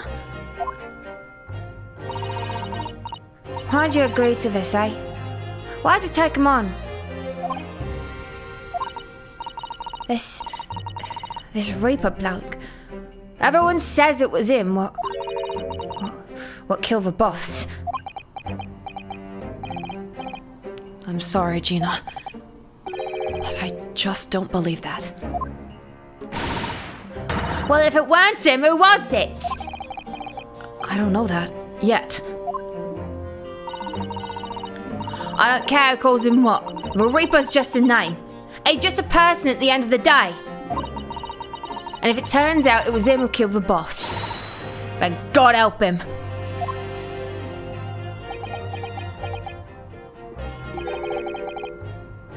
Fiery hours indeed. Yes, the culprit deserves every ounce of your loathing. Huh? At least that may be some solace to the deceased. Don't make her cry, you asshole! Please, Ardo. Get whoever did this. For the boss. Oh, Gina. I hate feeling this useless, but there's nothing I can do. So you've got to find who done this and make the wretch pay. Counsel for the defence and the defendant. Call me in session shortly. Make your way to the court at once, please. Please. All right then, here we go.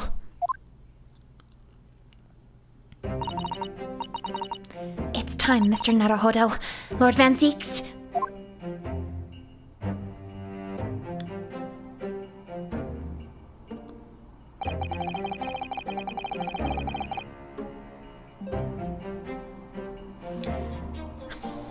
Sorry, I don't know why I was waiting for me to say that. One who lost his treasured brother to a mass murderer. Hi. One who lost his treasured father in a foreign court of law. Then, okay, like if... I mean, okay.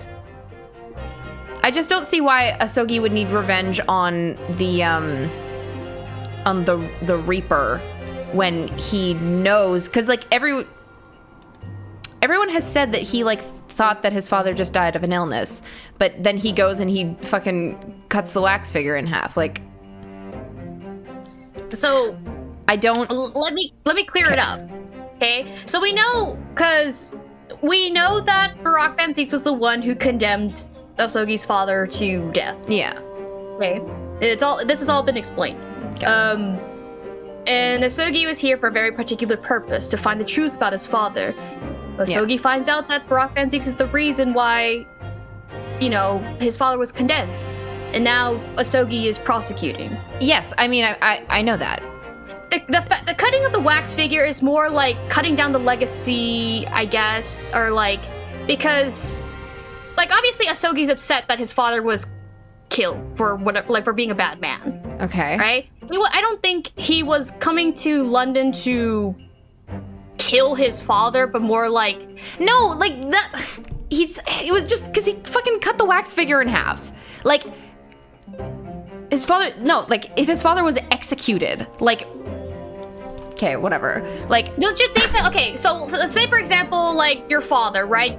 You don't know much about him other than, like, you wanted to know who he was. And then you see... Like, after you learn all this shit, or not learn all this shit, but, like, he sees his father's face, and he sees, like, he's been immortalized in this figure that's been in a fucking museum for people to, like, look at, you know? It's like killing the image of his father as the murderer. Like, it's, like, disrespectful to Genshin that they did that to him. So he was cutting it for the sake of, like, don't disrespect my father this way. I will get rid of this, this attraction made out of my dad's image. Okay.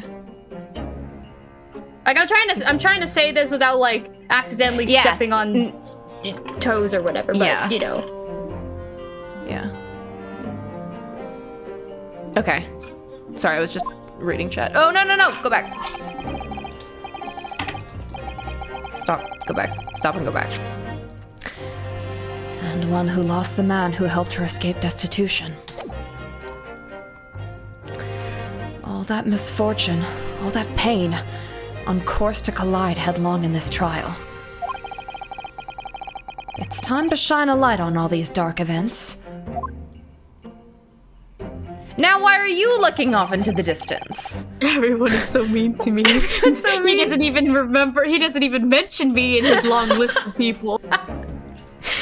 And whatever truth is revealed, we're going to have to look it straight in the eye.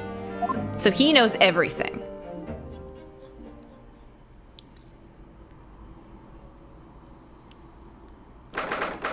Alright, 2nd November, 9:20 AM, the Bailey courtroom.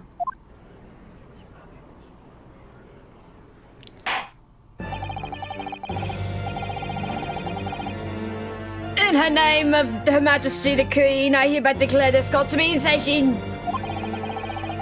We are here to conduct the fair and the just trial of the defendant Barack Van Zeeks. The counsels for the defense and prosecution, are you ready to begin? The defense is ready, my lord.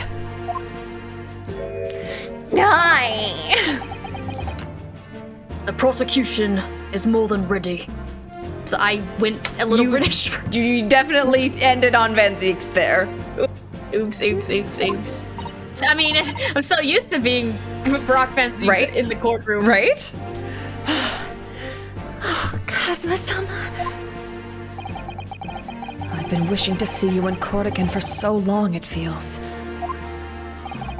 But I never pictured it happening like this. I never thought I'd be facing you behind the prosecution's bench. Rusty. The so-called Reaper of the Bailey has been a scourge like no other, undermining Her Majesty's justice system. Today we must uncover the truth behind this scourge. In other words, this trial is going to be a lot more far-reaching than Inspector Gregson's murder. The truths revealed by these proceedings may have unpredictable repercussions through the judiciary. Accordingly, they ought to be conducted as a closed trial with no members of the public present. By Her Majesty's direct orders. Yeah, I thought there was like a ... Oh, I see. How will that work, my lord? The burden of all arbitration and education falls on my shoulders. Therefore, as you will see, the jurors' bench shall remain vacant today. If no members of the public are present, might I ask who is currently occupying the gallery, my lord? Government officials. They are members of the judiciary here to witness proceedings and ensure an equitable trial. Members of the judiciary. Oh my, this is a very unusual trial already. There is, of course, another unprecedented aspect to these proceedings on which I must elaborate. The counsels for the prosecution and the defense are both aliens of Great Britain.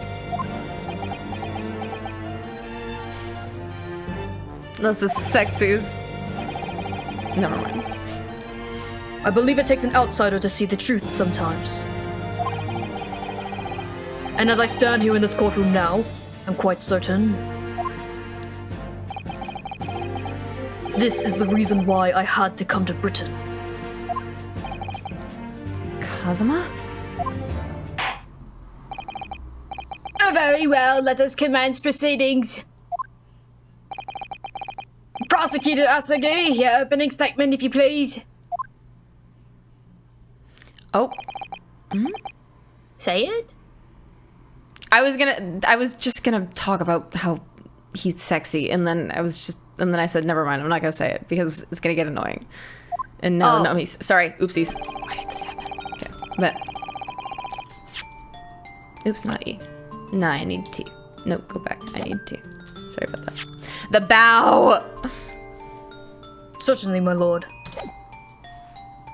The incident took place on 1st November at just after 5 o'clock in the afternoon. The location was a building of flats on Fresno Street, on the outskirts of the city. The victim's body was discovered there in an old single-room rental property. Yes, Inspector Tobias Gregson, a name known very well indeed to this court. Not least for his miraculous resolution of one of this country's grimmest cases 10 years ago. The Professor case. How sure are you about the time of the incident? Give me 1 second. Several witnesses on the street outside heard the gunshot and have all reported the same time. Yes, that's what Gina told us too. There were a number of witnesses. I have here a plan of the room.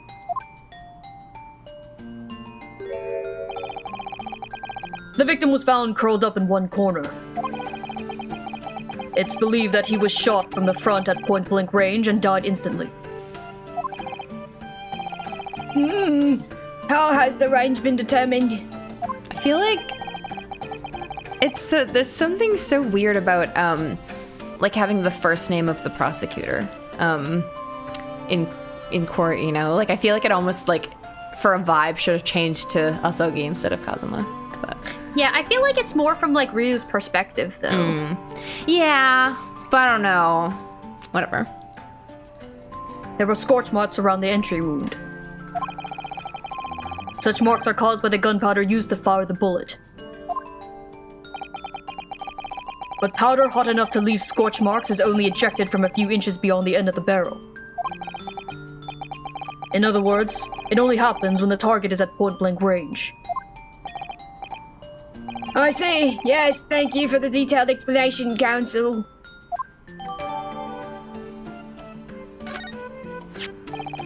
Yes, sorry, Grace. I probably did. I say that Asogi was his first name? I'm sorry. I mixed it up. Anyways, The murder weapon was found lying beside the victim. And have you managed to ascertain the owner of this firearm? No, my lord, not conclusively. Bravo, Kazuma-sama. For not trying to use the gun as evidence when its provenance can't be proven. Provence. Furthermore, my lord, as I've explained, the revolver was fired at extremely close range. The bullet passed through the victim and struck the wall behind him. There's a candelabra mounted on that wall. And the tip of the candles in it was found to have been blown off by the projectile. We noticed that too, didn't we? Yes, that's right. Thank you for the thorough report, Counsel. The setting of the crime is clear to me. I'm so excited to see what Asogi's prosecutor sprites are. You will submit the plan of the crime scene as evidence, please. I mean, I guess he had a breakdown before, but I'm just like, if he has a big dramatic breakdown. As you wish, my lord. He could just do it as well. Is this Fresno Street room Inspector Gregson's private abode? No, my lord. The room is rented to a Mr. Hugh Boone. But there is precious little furniture inside, and is generally in a poor state of repair. So what on earth was Gregson even doing there? Presumably, he was investigating some case or other. When a policeman was informed of the gunshot from the witnesses and rushed to the scene, he found only the deceased inspector and the accused standing alongside, holding the revolver. The attending officer arrested the accused on the spot. So, the details of the case are clear. In that case, the prosecution would like to call its first witness. A name, please, Counsel. Naturally, the accused himself. Lord Van Zeeks? As a prosecutor, he believes in the oath of office he's taken and will be compelled to tell the truth. Kazuma, honey, you're gonna be so astounded when I tell you about what Ace Attorney witnesses usually do on the stand. You're not gonna believe it. There's gonna be lying in this courtroom. Very well, let the defendant take the witness stand.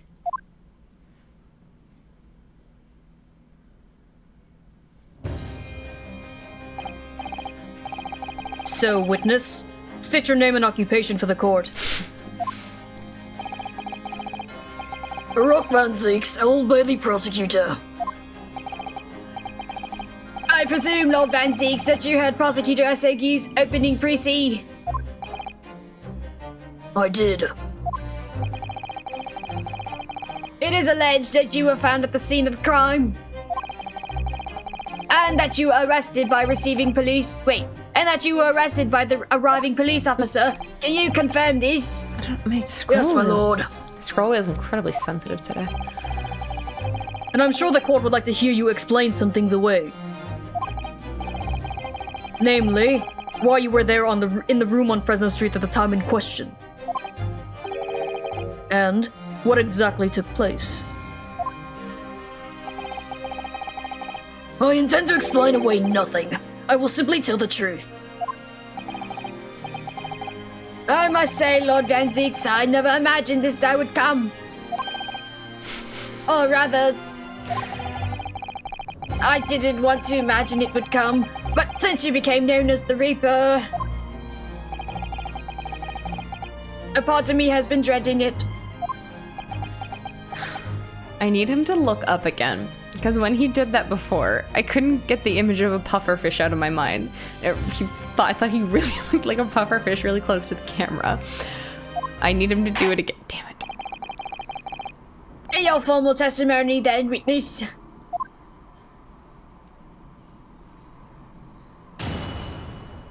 Let me get a quick drink. Oh.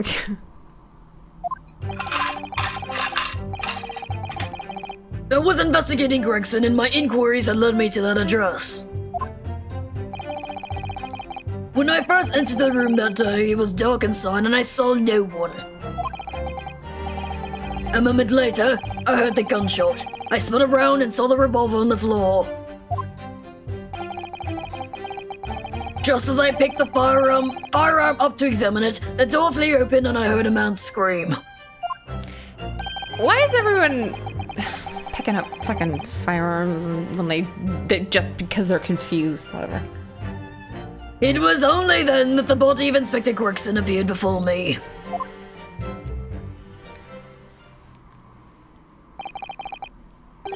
That testimony was the whole truth? It was.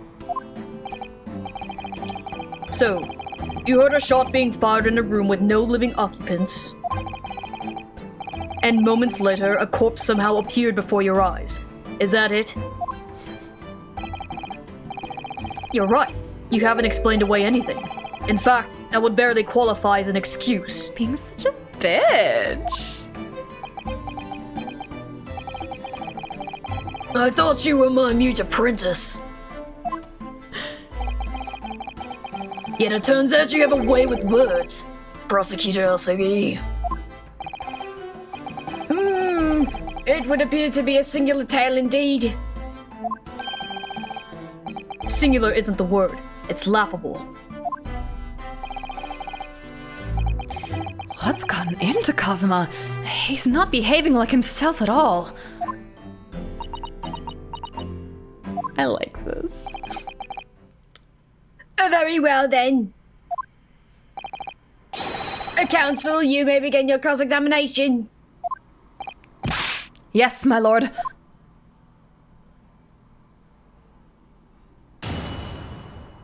Ah! Sorry, this is little. Okay. Why were you investigating Gregson? Hold it! Why are you, as a man, investigating another man? You were investigating the inspector? What on earth for? I'm not at liberty to say. Sorry? I'd identified a distinct possibility that Gregson was involved in a case I was investigating. Regrettably, though, he was killed before I could secure the proof I needed. He pre-gamed! Shut up! Is the court to understand then that on the day in question you followed the he pre-game? Shut the fuck up. What? Oh, you're still having a. Sorry, I didn't realize you said pre-game and then it occurred. I was still laughing that it was still laughing at. Okay. I'm now imagining that Asogi actually is the one that brought him the wine so that he would fuck up on the witness stand. Yeah, he's like, here you go. Yeah. Here you go, Lord Van Zeus. Yeah. Your daily wine, your hourly wine. Hourly wine. Your hourly nanami. Don't talk about him right now. Okay. Unless. Did you say this line?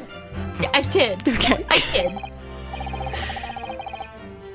No, I was privy to his movements in advance. In advance? In advance. How? I stole into his office in the yard and consulted his diary. What the hell? That's like breaking girl code. The address on Fresno Street was noted in the 4 p.m. entry. You illegally entered the man's office. In Japan, that alone would constitute a very serious offense. Like, why did he break into his office and read his diary? As it does in Great Britain, I assure you, is that not the case, Lord Van Zieks? You broke girl code! I did not break girl code.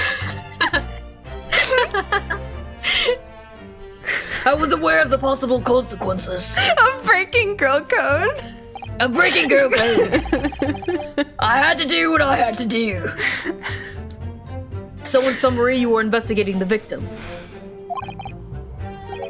And yet, you refuse to tell the court why.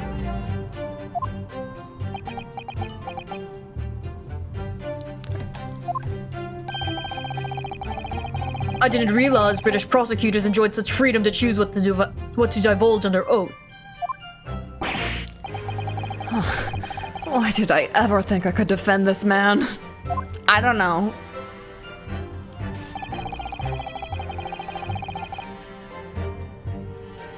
Okay. This is fishy as hell. Sorry. So, who fired the gun? I have no idea. I didn't see anybody else in the room. But you say it was very dark in there?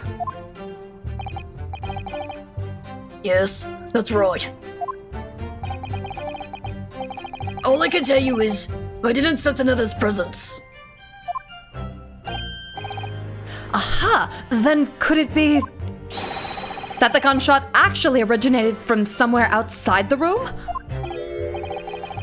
No, that's out of the question. Thanks, Grace. But the fucking windows are not boarded up. Why would that be out of the question? Oh. Like, they're boarded up really poorly, I mean. And they look like they already have gunshots through them. Whatever. Without doubt, the sound emanated from inside the room. I could smell the gunpowder. This is going from bad to worse. And you say that's the point at which you noticed the revolver on the floor. Correct. And I foolishly picked it up. That was carelessness on my part. Presumably then the gunshot you heard came from the firearm that you somewhat hastily took in your hands. In point of fact, my lord, I believe it did not. What? The barrel of the revolver I picked up was cold, and there was no smell of spent powder. Oh no. But then, where on earth is the gun that was fired? Whilst I would like to oblige you with an answer, I'm afraid I can't. I too would dearly like to know that.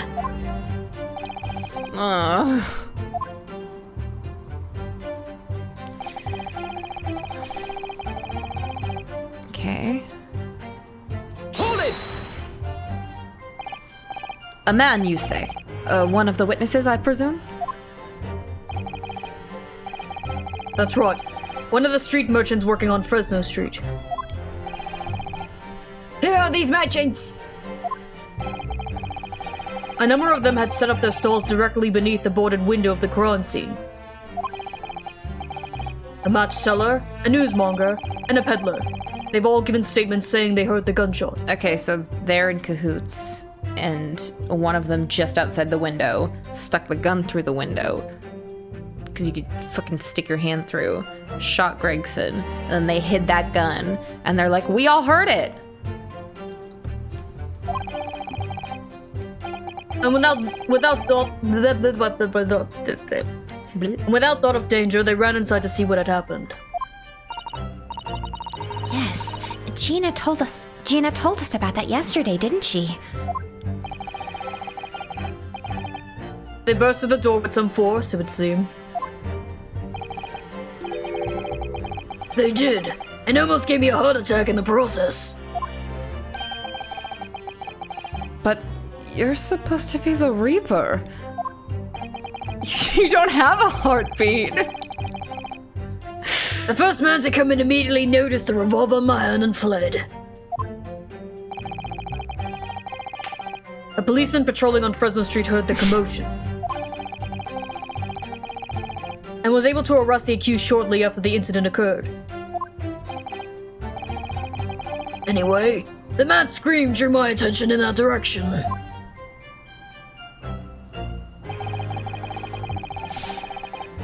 Hold it! What do you mean by that?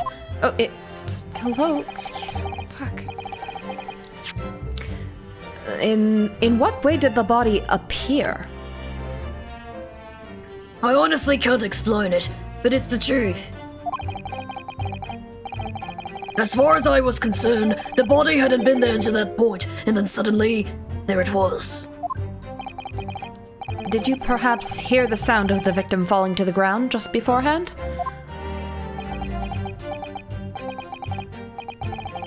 At that moment, what I heard was the sound of the door flying open and the scream of the man who came inside first. Nothing more. I see. After the man fled, I examined the body. I was stunned to find that it was Gregson.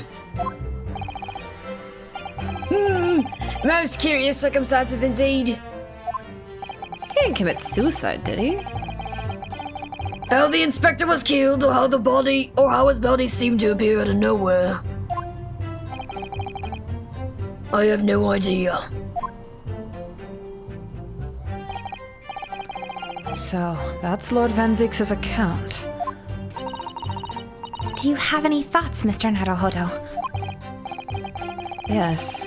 Mainly that it doesn't really ring true in all sorts of ways. Who fired the gun if there was nobody else there? And how did the corpse just appear in front of him? So, you think Lord Van Zieks is lying? No, I don't think that.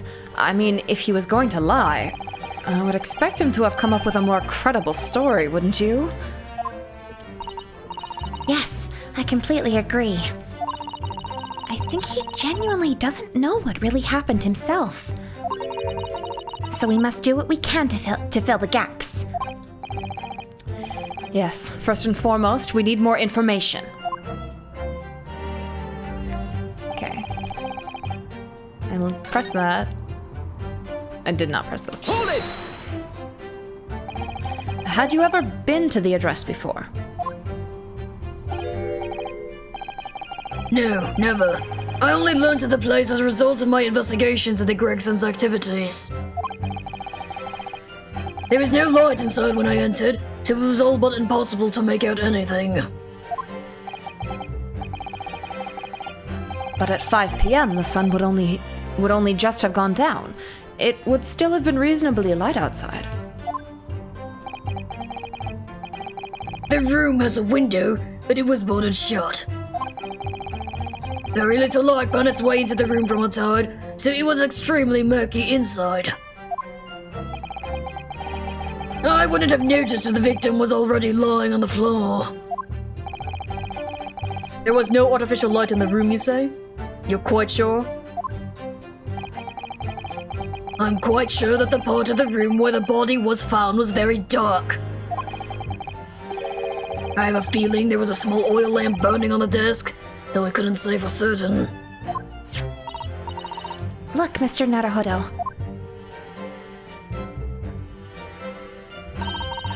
There's a small desk in the room just here. Yes, I remember. And there was an oil lamp on it, as well as the framed photograph. When I entered the room, I closed the door behind me and started towards the desk to investigate.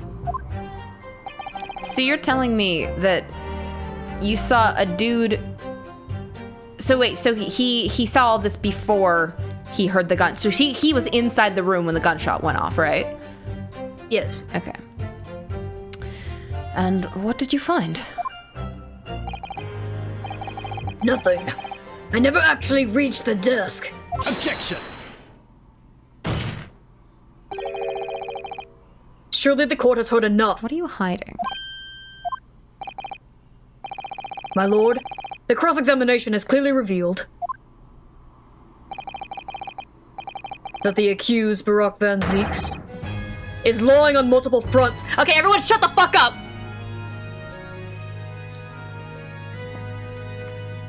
No. You're shitting me.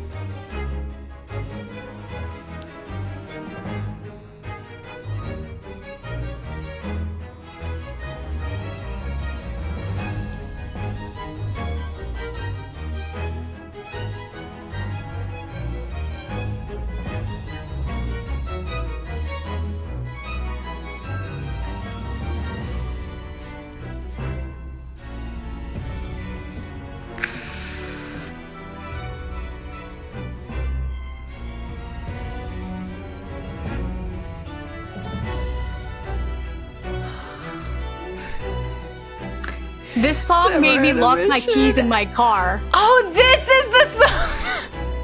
This song made me lock my keys in my car, and my mom had to come give me the extra key to unlock my car. I cannot sing or like hum Samurai on a Mission without singing this version of the song. Oh my god. So I have to stop myself every time Samurai on a Mission comes on because I would sing this version, and that's a big fucking spoiler. This is the song that played during the orchestra that everyone's like, So they really were just like blatant spoilers the whole time. yes. Oh yeah, the professor's theme is good. Mixing Samurai on a Mission and the professor. Oh!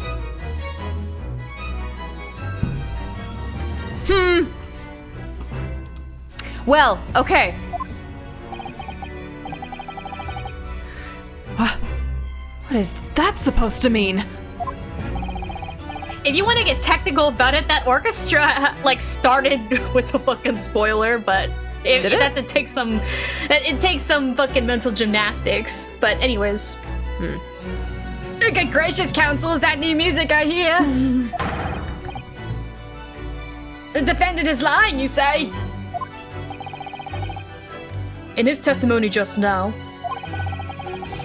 he claims that he failed to notice the victim's body because the room was dark. What I didn't fail to notice is that you're kind of the fucking hottest character in this entire video game franchise. That's correct. No, that's impossible. As proven by this candelabrum. How does that prove anything? If you examine the tip of the long candle, you can see it has been blown off by a powerful impact. A Genshin one, if you would. One would assume that the projectile from the firearm passed through the victim and struck the candle. The judge is like, yes, we've all been making that joke lately, Mr. Asogi. The problem comes when you consider the other two candles, which are clearly of a different length. Yes, I can see that only the candle that appears to have been struck by the bullet is long. We could reasonably expect someone to have lit all three candles together.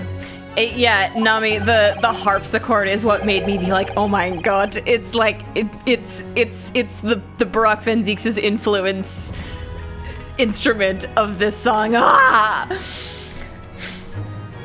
Which begs the question of why only one has ended up longer than the others. That must be because that particular candle was extinguished when the others were still burning. Okay. That's right. When the candle was hit by the bullet, it obviously went out. But the other two candles would still have been burning. So the fact is, the victim's body would have been illuminated by the light still thrown by the candelabrum.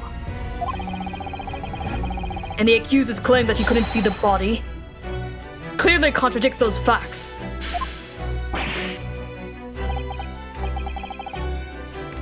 And now to the next lie. There's more?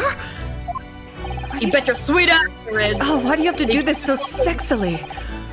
The accused also claims never to have visited the scene of the crime before. That's the truth. In that almost empty room, the police discovered something very unusual. A board covered up from top to bottom in police documents and newspaper cuttings. Yes, that's right. We saw it too. It goes without saying that the contents of the police documents cannot be divulged. However, they included a number of reports from various historical cases. The oldest of which was from 10 years ago. 10 years ago? This is starting to sound familiar. Ryu! Ryu! And there's a common thread linking all of the documents on that board. I'm choosing to believe, yeah, Tony Murderboard real. I'm choosing to believe that Ryu was saying that as oh, 10 years ago, really? Again? Everything's related, you know. Indeed. What is this common thread, Council? They all relate to cases prosecuted in court by Barack Van Zieks. That was really sexy what he just did. The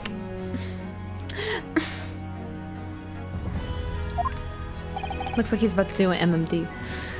All of them? And furthermore, all those cases are ones in which the defendant was acquitted. Good lord. Interestingly, none of those defendants are alive today. Because all of them have been sent to their graves by the Reaper.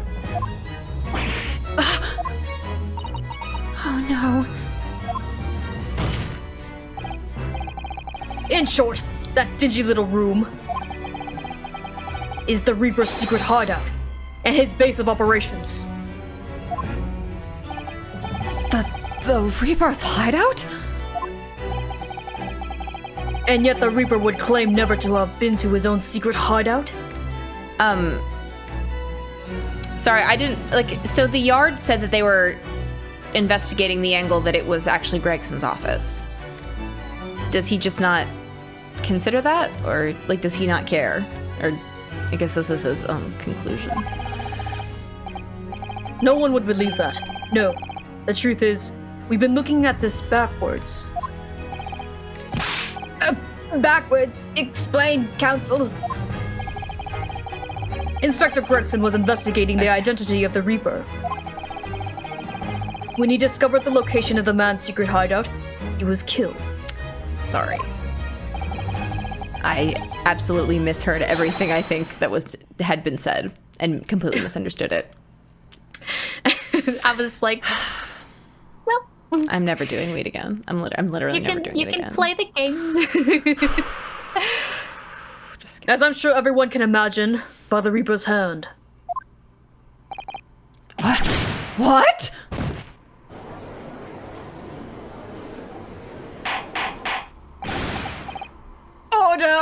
Order! Very well, I hereby state the current opinion of the court. Barack Van Zieks is an outstanding prosecutor who has rendered great service to his country. However, it is with deep regret that I must concur with Prosecutor Asogi's contention that the defendant's testimony exhibits a number of stark inconsistencies with the known facts. All I have done is state the truth as I know it. Cosmo's done a brilliant job, as ever. He's drawing on his experience as a defense attorney to build his prosecution case. And it's formidable. Counsel, you will submit the board that you just showed the court as evidence. I believe it to be fundamental in establishing the facts surrounding the Reaper's existence. Thank you, my lord.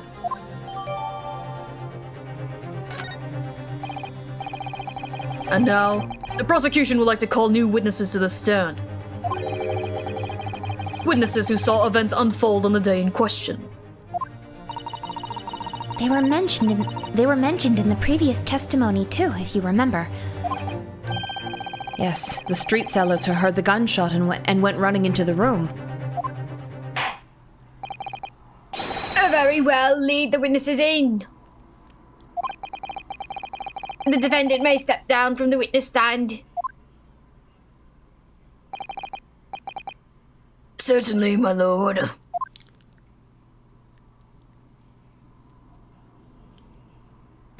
Oh, it's Little Red Riding Hood.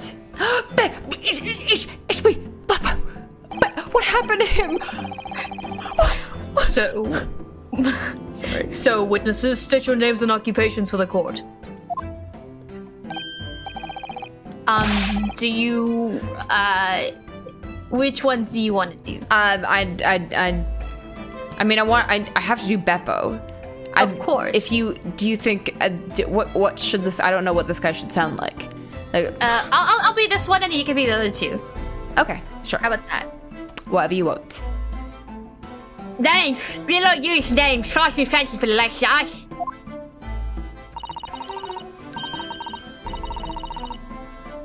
I kind of want to give this woman, like, the most, like, We're just free and easy. Sell what we like, live where we want to live. but, like, I feel like she wouldn't sound like that. I mean, do whatever you want to do. I mean, but I'm just being a little bit silly, is the problem. I mean, these people are kind of silly. Okay. We're just free and easy. Sell what we like, live where we want to live.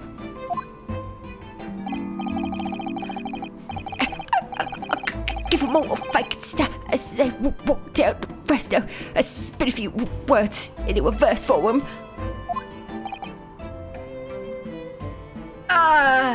It's me, Beppo. Beppo. Shut up. It's me, Beppo. Would I be right in assuming that all three of you make your living by selling words on the street? Everyone calls me gossip. I sell jaunty little tidbits to passersby, you know? Jaunty little tidbits? How much? Call up to you smash it for you, sir. Roll up your deal at it. 6 pence to the price, not a penny less. Wait, you're actually trying to sell it to me now? Oh, come on, sir. Don't tell me you're not interested. Try the man. He said, no, we all know Naruhodo's a horrible gossip. Give him the money and see what it is. Pay the man, counsel. All right. 6 pence it is. You won't regret, sir. Now, got your listening ears on? Just between us, a young couple on Slate Street have just had twins. This is gonna be important later.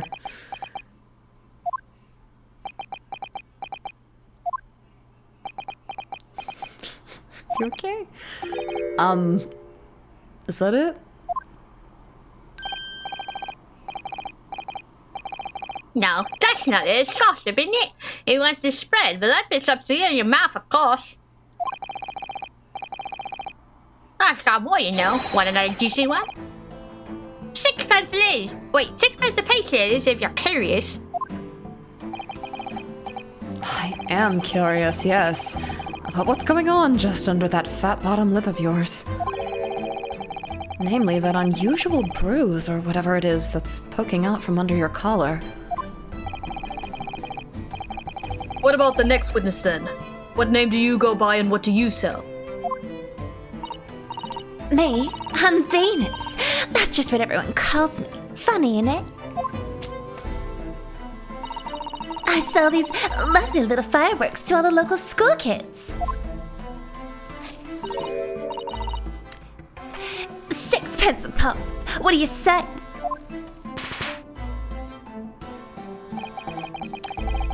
You aren't exaggerating with little. Do they actually sell? Oh yeah, second years can't get enough of my Venus firecrackers. especially when I tell him that if they get 100, they could blow up the school. And not the most savory of ideas, young lady. What do you say then, eh? Want a part with 6 pence for a pop? Wait, what? You want me to buy one?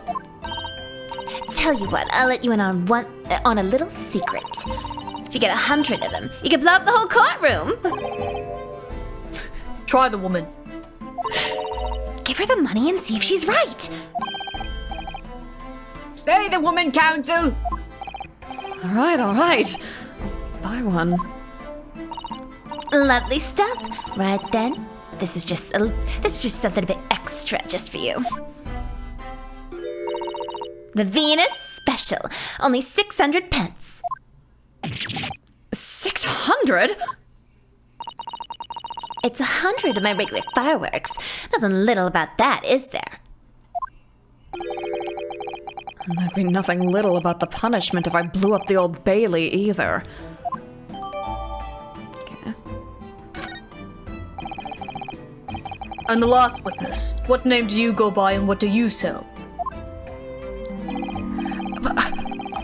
I'm think all sorts of thoughts. I think before I am Beppo. Before I think I'm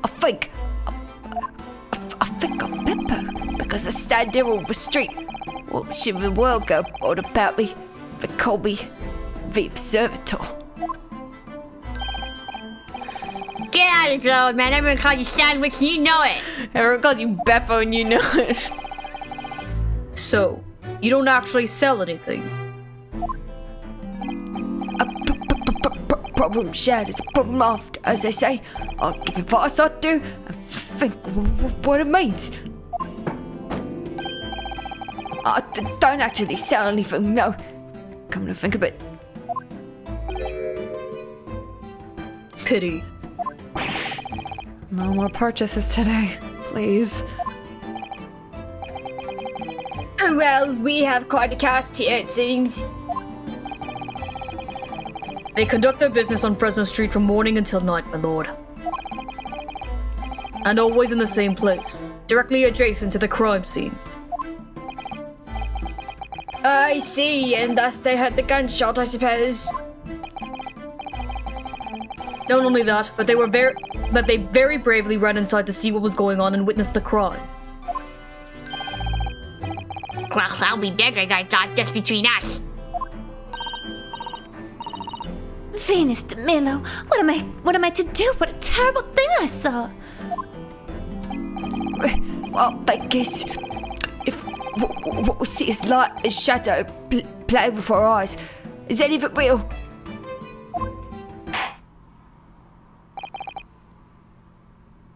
Very well. The court will hear the formal testimony of these three witnesses now. You will describe in detail what you witnessed and heard at the time of the incident.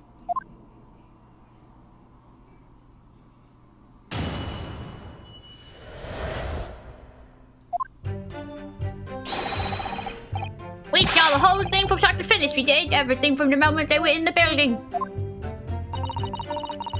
It was less than a minute after the Reaper had gone inside that we all heard a big bang. It seems to me that quick to walk is quick to walk. Quick to talk is quick to walk. Gossip couldn't wait to go and see what had happened. I ran into the room and there he was, the Reaper gun in hand, standing over the dead body. I was scared after death, me, so I ran to find a copper.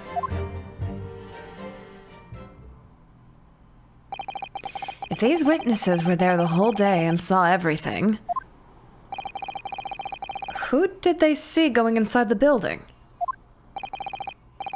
Only the victim, Inspector Gregson, and the accused, Barack Van Zeeks. I seen pictures of that Reaper in the paper. I know what he looks like. And just between us, folks love stories like this, so I've made myself a tidy some already.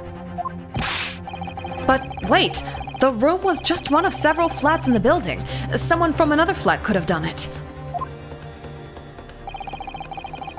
All those flats on Fresno Street are unoccupied. He does the same headshake as Varrock. Of course they are. They're small, damn dirty, and expensive to boot. The room in which the inspector was found is the only property in the building that's currently leased. And we know the leaseholder's name, don't we? It's Hugh Boone.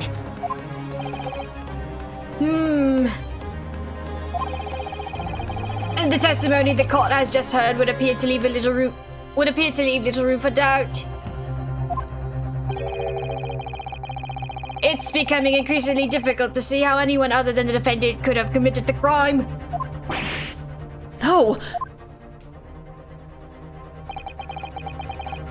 Thank you for your candor, Candor? Candor. Thank you for your candor, my lord. Counsel for the defense, you may proceed to the cross-exam. What the fuck? You may proceed to cross-examine the witnesses. Yes, my lord. In a closed court like this without a jury, the judge is the only person whose opinion matters. I have to break down this testimony. Somehow.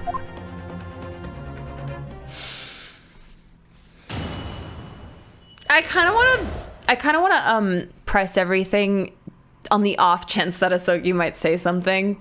But then we just might get a lot of unnecessary dialogue, but...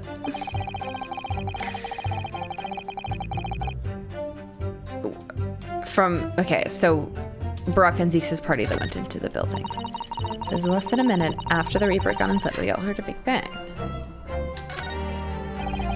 Seems to me that quick to talk is quick to walk. Gossip could wait to see what happened. Okay, so what did you see as the first person there? So when Gossip ran to see what had happened, did you go too? Well, me, I'm a bit hampered, see. All sides of the fact that I can't move very well. Aw.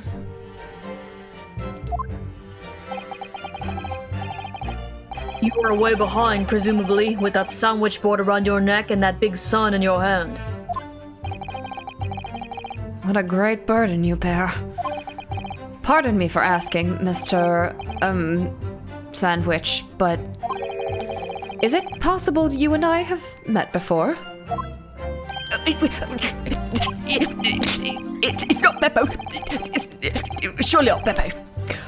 Beatboxing god! No, it's just. It's not me, but it's me, but fuck! I'm not anybody. The signs are what make me who I am somehow.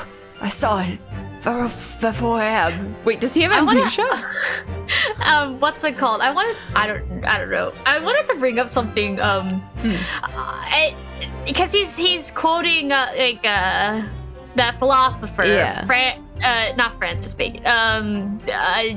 Is it Nietzsche? Nietzsche or whatever? Yeah. So he's like, I think, therefore I am. Mm-hmm. And then in one of my grad school seminars, it is an art history seminar. That quote came up. I think, therefore I am, and I said Francis Bacon. Oh. And it was a long, like, awkward pause in front of like a whole class of graduates, and then my Descartes. Yes. Sorry, my bad. Yeah. And my professor was like, "It's Descartes. It not Francis Bacon." And I'm like, "Shit. Well, that's embarrassing." Yeah. But then I sat there for a while and thinking like, "Why the fuck did I say Francis Bacon?" And I said Francis Bacon because I was thinking of I think, therefore I am. Uh-huh. Francis Bacon. Yes. Okay. And that's why I said Francis Bacon. Yeah. And then because his name is Sandwich, I was just like, I see. And ham also goes in sandwiches. I see. So he thinks therefore he hams. Yeah. Anyways, that was very embarrassing for me. Yeah. I'm sorry that happened to you. Much like Asogi's fumbling before the entire audience and falling to his knees. No, for real. That's how it felt like. I was in a class full of very highly intelligent people who read a lot of books and write lots of papers. I'm so sorry. And I said it very confidently. And were they saying, Francis arise, Bacon. arise? Francis Bacon and Francis Bacon. See, I didn't know I thought there was gonna be more of a thing. No, I was just embarrassing myself and it made me remember. I see. Well, I'm so sorry that happened to you, King. So the guilt of the event, I have to talk about it every so often. Right, yeah. It's like past will come to haunt me. Exactly. It's like the trauma. Relieving myself of the trauma. Exactly. By telling other people. If I normalize it, I won't be embarrassed by it. You're trauma dumping. Yeah. That's Asogi's traumatic backstory. Yeah, he failed speech. So, you weren't employed as an omnibus driver just under a year ago then?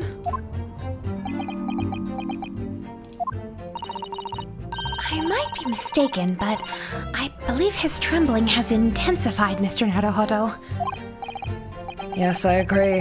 He's clearly been through a lot.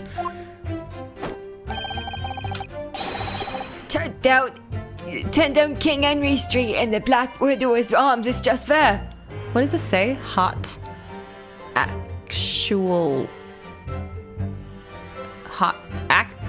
Actual hero? Is that what that says? Oh dear, you've made him hide behind his sign. Life is full of surprises. Okay.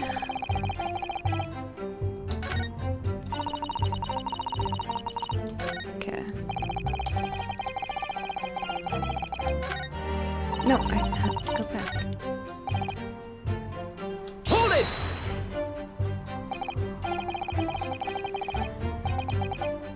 So, then you were the first person to arrive on the scene, is that right? Demon Pishy, thank you for following. Next I was. I kicked down the door like a professional. I didn't let you know what's going on here. Hot actual hero, so Kazuma. The sandwich board is pointing towards the prosecution at all times. Lord Van Zeek's claims all he heard was a man's scream, though. And was it dark inside the room? No, it's not dark at all. There were candles burning on the wall. Really? And then there's a pillow collapse on the floor. That's between us. This is the first thing I noticed when I got inside. So he's lying about that. I see.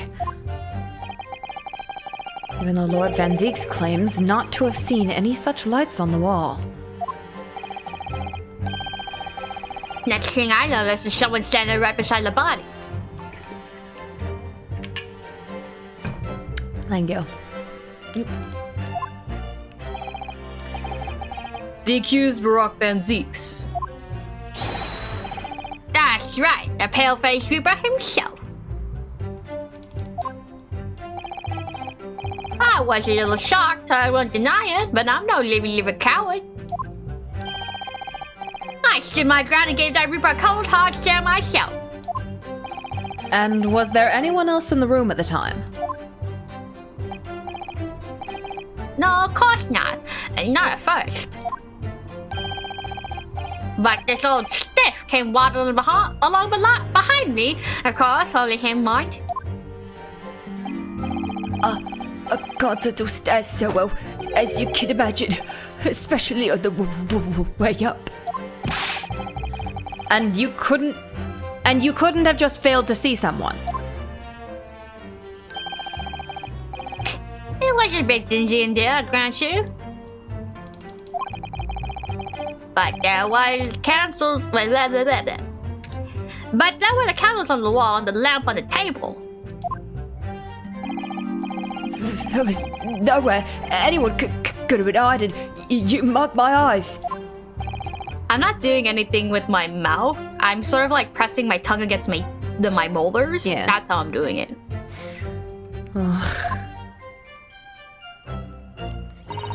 Okay. Beppo seemed to... Hold it! He was just like, no, there was no one anywhere could hide. Anywhere anyone could hide. Yeah. What was that? Why'd you say it like that? What? You're just like, yeah.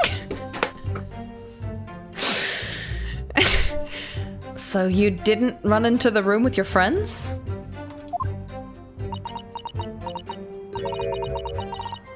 Not that sort of girl. Sorry? I'm a timid little thing, me. I was too scared to go in there. Oh, right. I see. Oh, Lippy and Witch ran in there, and then I heard a sort of old lady scream. Well, that wasn't me, I swear. If I was a gentleman, I'd stake my honor on it. I wondered what on earth was going on. Which is when you went to find a policeman? And I ran into a copper as soon as I turned the corner. So I brought him straight back to the place. Didn't I do well, eh? Keep switching. Just between us, that copper's eyes nearly popped out of his head when he saw the Reaper. I've never felt more uncomfortable in all my life. And the defendant was arrested on the spot, I believe. Considering the catalogue of killings the Reaper had carried out, it was a particularly inauspicious end. If I can't find any holes in this testimony... I'm afraid the judge will give a ruling of guilty, Mr. Naruhodo. The truth is, though, their combined testimony is fairly damning. Unfortunately, there don't seem to be any obvious problems with their statements, do there? Still, if Lord Van Zieks really is innocent, then I'm almost certain that we'll find something in there that doesn't quite add up. You don't think that one of these three could be the true culprit, do you? I don't know. But what I do know is that there's more to this case than has yet to be brought to light. Okay. Well, I didn't press this yet. I mean... Hold it! When you say they, who do you mean exactly? Well, didn't Van Zieks go in with like a team of people? Inspector Gregson and the defendant, Lord Van Zieks? I suppose so. The likes of us don't know the names of the high and mighty. Okay. But I'll tell you one thing. It was the old Reaper that went in last, that's for sure and for certain.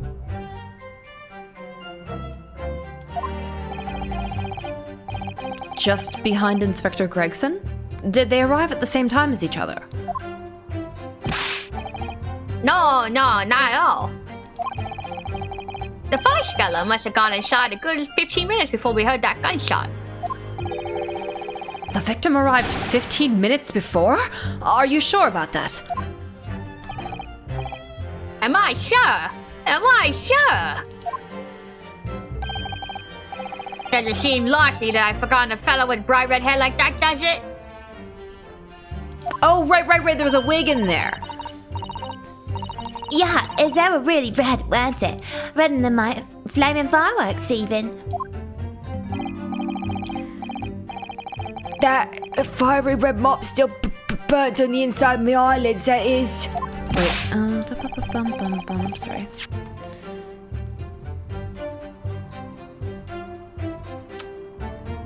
The first fellow must have gone inside a good 15 minutes before that gunshot. The victim arrived 15 minutes before.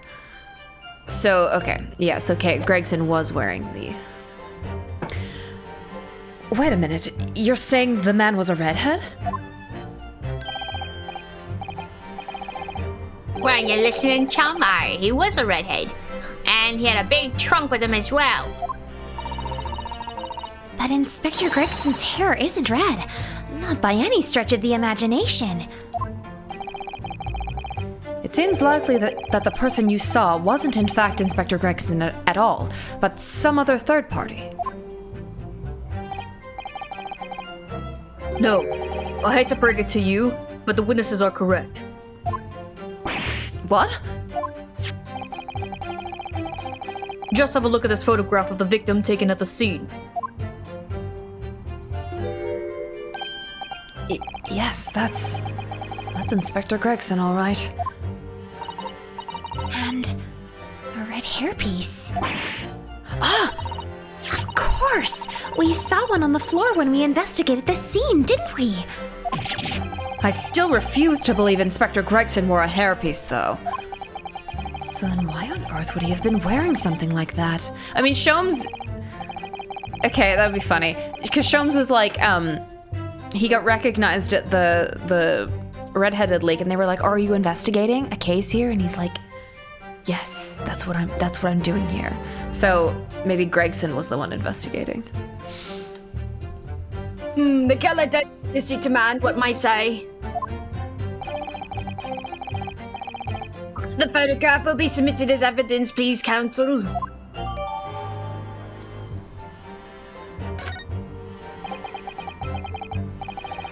And what became of the trunk that the red-headed victim was supposedly carrying? And I hope Gina didn't see that picture. She didn't need to see the picture. She saw her body on the floor. Yeah, she was there. I was informed that no trunk was found at the scene. So it just disappeared? What? You don't... Do you expect us to have been watching the building every second, do you? We definitely saw him on the dock going in, though. No question about that.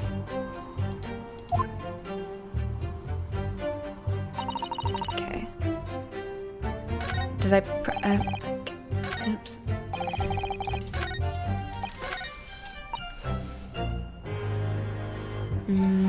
It's my evidence again. There's so much... Okay. Mariah Gorey. Maria Gorey. Maria Gorey. But what about Mariah Carey? Yes, she was the coroner in this case. The victim was shot in the chest at close range from the front, resulting in instant death. Scorch marks at the point of entry that the bullet exited the body from behind. Okay. Okay. Resulting in an instant death. Scorch marks at the point of entry. Okay. Additional observations. Maria. The caliber of the gun used matches that of standard issue firearms from members of the judiciary. Okay. Okay. Wait, it doesn't. Yeah, we don't. Okay, we don't have a time of death. We. Okay.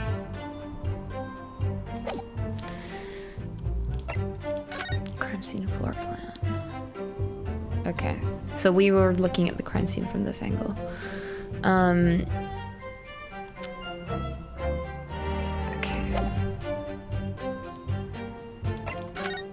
Notice. Oh, we can actually examine. Wow, look at that.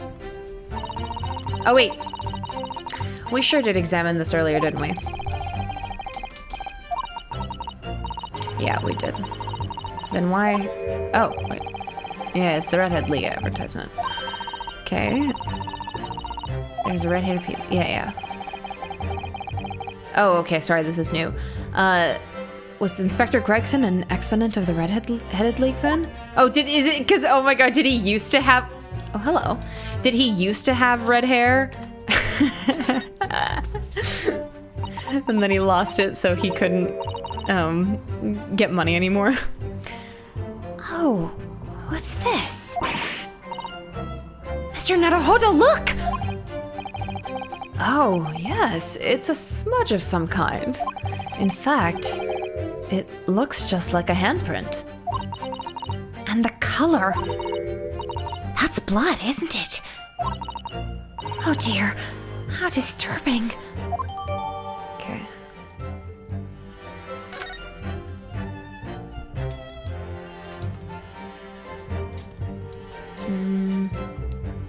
Okay. Let's see. Oh, I mean, these would make a loud bang, wouldn't they? Objection. Well, okay.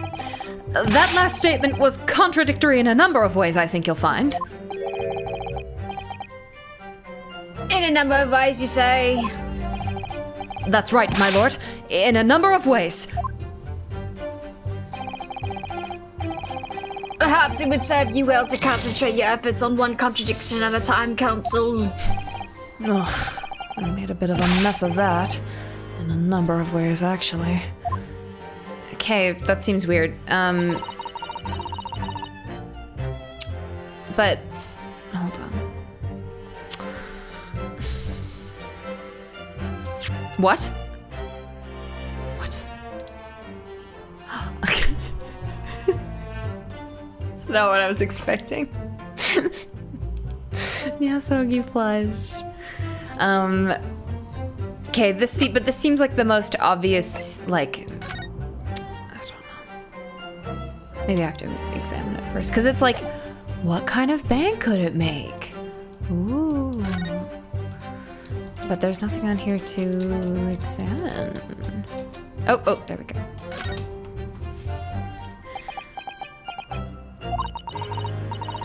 Have you had an idea, Mr. Naruhodo? You're staring at the end of the string of fireworks. Sorry, it's just that it's the Venus special. I was wondering what 600 pence worth of fireworks would sound like. Shall we find out? What? But she said it could blow up the courtroom.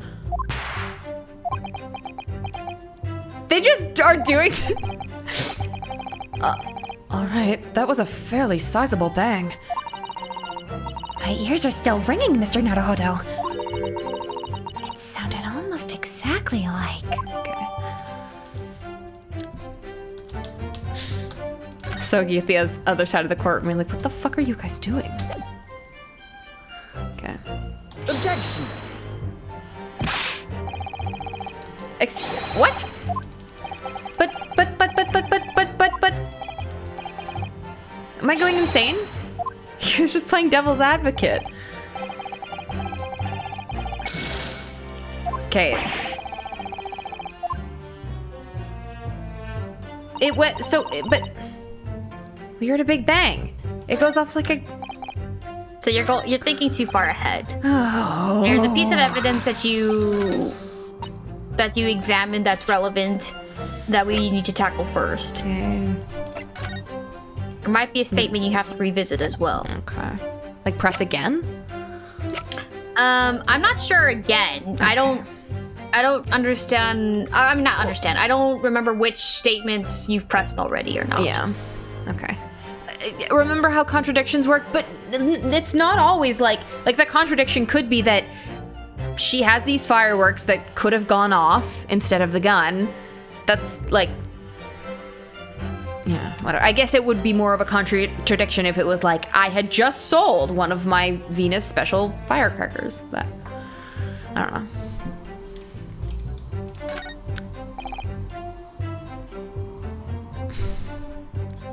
All right. It is 10 o'clock, by the way. What? It is 10 o'clock. Oh, it's 10 o'clock. Oh, it is. Well, should we stop there? And then well, let's see if I can't get this.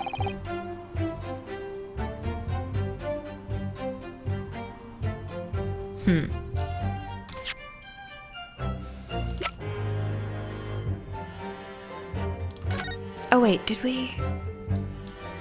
Because we examined this, but Van Zieks was like, or they were like, Van Zieks won't tell us about it. Okay. So this is the type of revolver that's standard issue for the members of the judiciary then. Yes, and when I asked about whether records are kept of who they're issued to, I was told that for the past 5 years, they've been engraved with a unique serial number. Oh, but as far as I can tell, there's nothing like that on this gun. which tells us that it must have been issued longer ago than that. Well, that doesn't really help us, does it?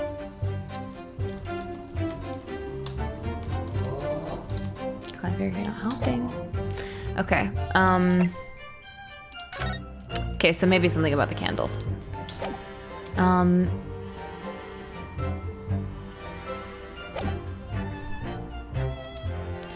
hand standing over the dead body.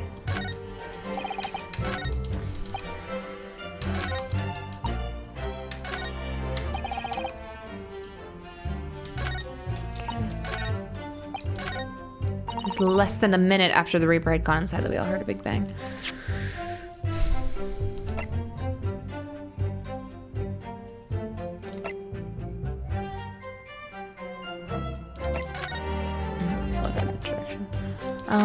Stop that.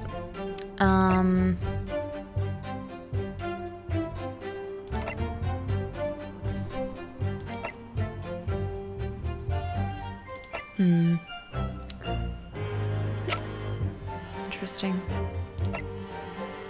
So you have to press a statement. Okay. I mean, but I thought I pressed all of them. Well, whatever. Yeah, I pressed that. It was also a minute after the Reaper had gone inside that we all heard a big bang. I thought I pressed this, right? No, I did not. By which, presumably, you mean the gunshot? I sell these little things, don't I? How would I know what a gunshot sounds like? But I've always thought it probably sounds a bit... like this, doesn't it? Stop. Oh my God. And you say you heard the noise almost as soon as you saw the defendant enter here... The defendant here enter the building? That's right. It was almost straight away. Bang! It went. Just like that. Bang! Well, he's the Reaper, isn't he? It's what the French call a fait accompli. When the Reaper's around, people are going in the ground. I mean, that's what he does, isn't it? I think we get the message. The Reaper couldn't allow the inspector to live after he discovered his secret hideout. There could be no clearer motive for the crime. Yes. It's certainly an eminently credible motive. Great. And at that point, you ran inside. Is that correct? Well, thought that was gonna be it. Okay. Oop. I went in the room. Did I press this? I should have. Yes, I did. I sure did. Alright.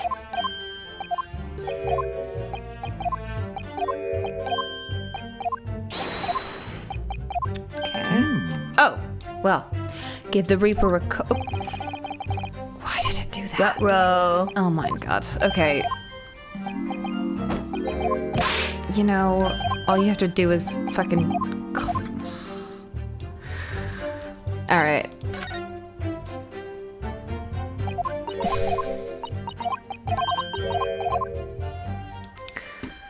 You know... There are a lot of things that I could have done to prevent that. Okay. Hold it! Okay. Okay. Oh, I can't do that. Well, alright. Okay. Okay. There we go. Excuse me. My god.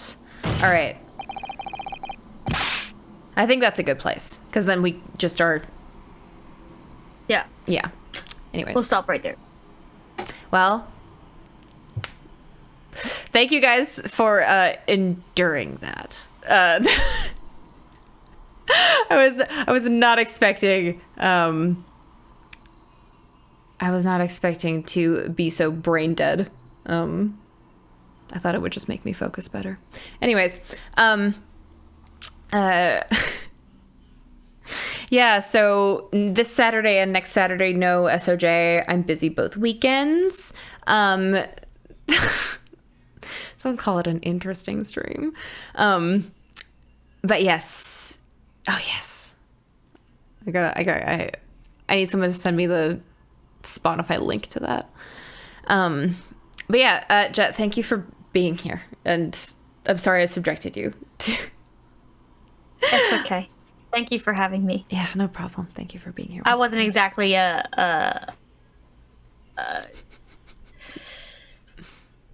what's it called? You weren't exactly helping me not have this energy. Yeah. I mean, I could have been, but why would I do that? Why would you do that? You already sent the link. Oh, thank you, Grace. Oh, you know me so well. Anyways, yeah. So next week, I mean, I want to maybe, since I'm won't have a Saturday stream, I'm thinking maybe it'd be fun to do a Monday stream, possibly, to make up for there being no Saturday streams. But we can talk more about that later if you would like. But yes, yeah, we do have a lot of work. It's true. Anyways, so yeah, next Wednesday or Monday, I'll update on the schedule. But yeah. So yes. Well, I'm going to be playing Apollo Justice on Sunday on my channel. If anyone is interested. I've been wanting to get back into Ace Attorney. And like think about Ace Attorney. So I will be streaming AA4 from the top on my channel on Sunday. Yes, and send a link to your channel because I mean you're in my recommended streamers. But yes, I'll send a link to his channel where you can go watch him play AA4 on Sunday. And then well then I don't want to make you do a Monday stream in that case because you're probably gonna be tired. We'll see how I feel. Okay, yeah, you can let me know. It'll be at 12 p.m. PST just because I have D&D later that evening on Sundays and I plan to play like 3 or 4 hours. So Cool. 12 p.m. PST, whatever time that is for you. Yes. All right. Yeah. Once again, thank you guys. And I'll see you when I see you. Okay. Bye. Good night.